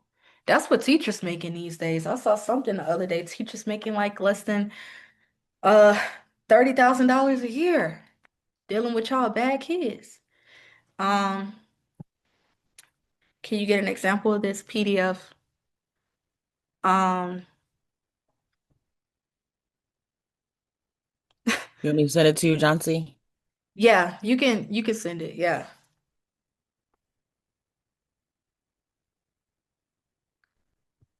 Okay, y'all. Before I let you all go, okay? I see a few of you all in the comments asking, how can you partner with me? First of all, I just want to see on a scale of 1 to 10, how confident do you feel that you can go do this on your own? I'm saying tens, I'm saying nines, I'm saying a couple eights. This is what I like to see. Yes, 10, yes. Okay. How many of you all are a hands-on learner? You like to be hands-on.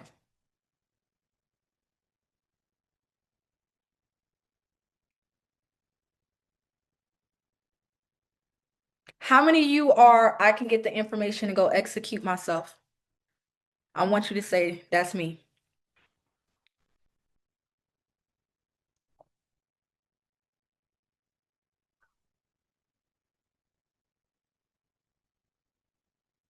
Okay, cool. All right, so what I'm going to proposition to everyone that's on this call and those that are watching the replay, a lot of you guys already hopped on this opportunity. I've never in my life done a webinar. This is my first and last webinar if you guys did not see my video.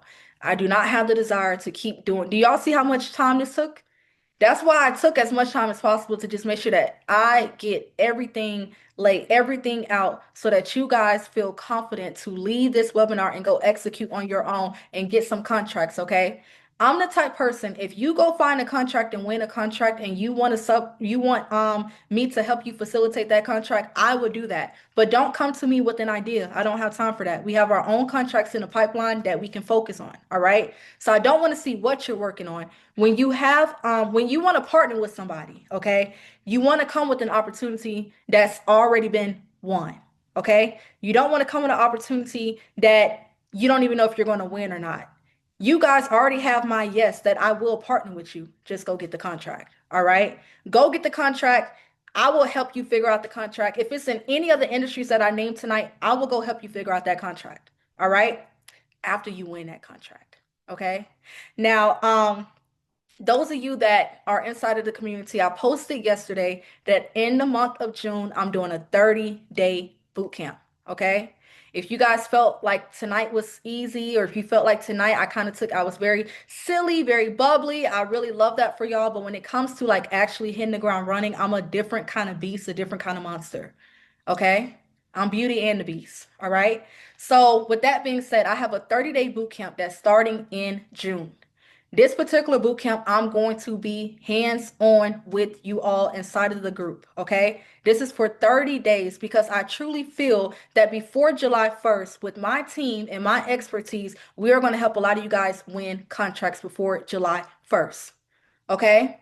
We're going to help you with your proposals, whatever industry you decide to. In fact, we're going to actually help you identify contracts within your industry that makes sense so that you're not just out here blindly aiming at any type of target, out here just bidding on any kind of contract, but you have the expertise behind you to back you up so that when you bid and you submit this proposal, it actually is a possibility that it's going to win outside of you just guessing. Okay. And I don't feel like any of you are guessing, but it does feel good to have that backhand support to know we go through contracts on a daily. We see contracts on a daily. We win contracts on the monthly, weekly. Okay. So I just want to say, if you guys who want a fast pace, okay, you want to kind of skip a little bit of the legwork and you want to get a little bit of a head start in this industry, I want you guys to sign up for the boot camp, the 30-day boot camp. All right. My 30-day boot camp, I'm only allowing 10 slots. I don't like to overwork myself or my team. As you guys can see, it's a lot of energy that I put into working with people, and I over deliver all the time, even like I did on this webinar. My 30-day boot camp, it's a 5K investment, $5,000. All right.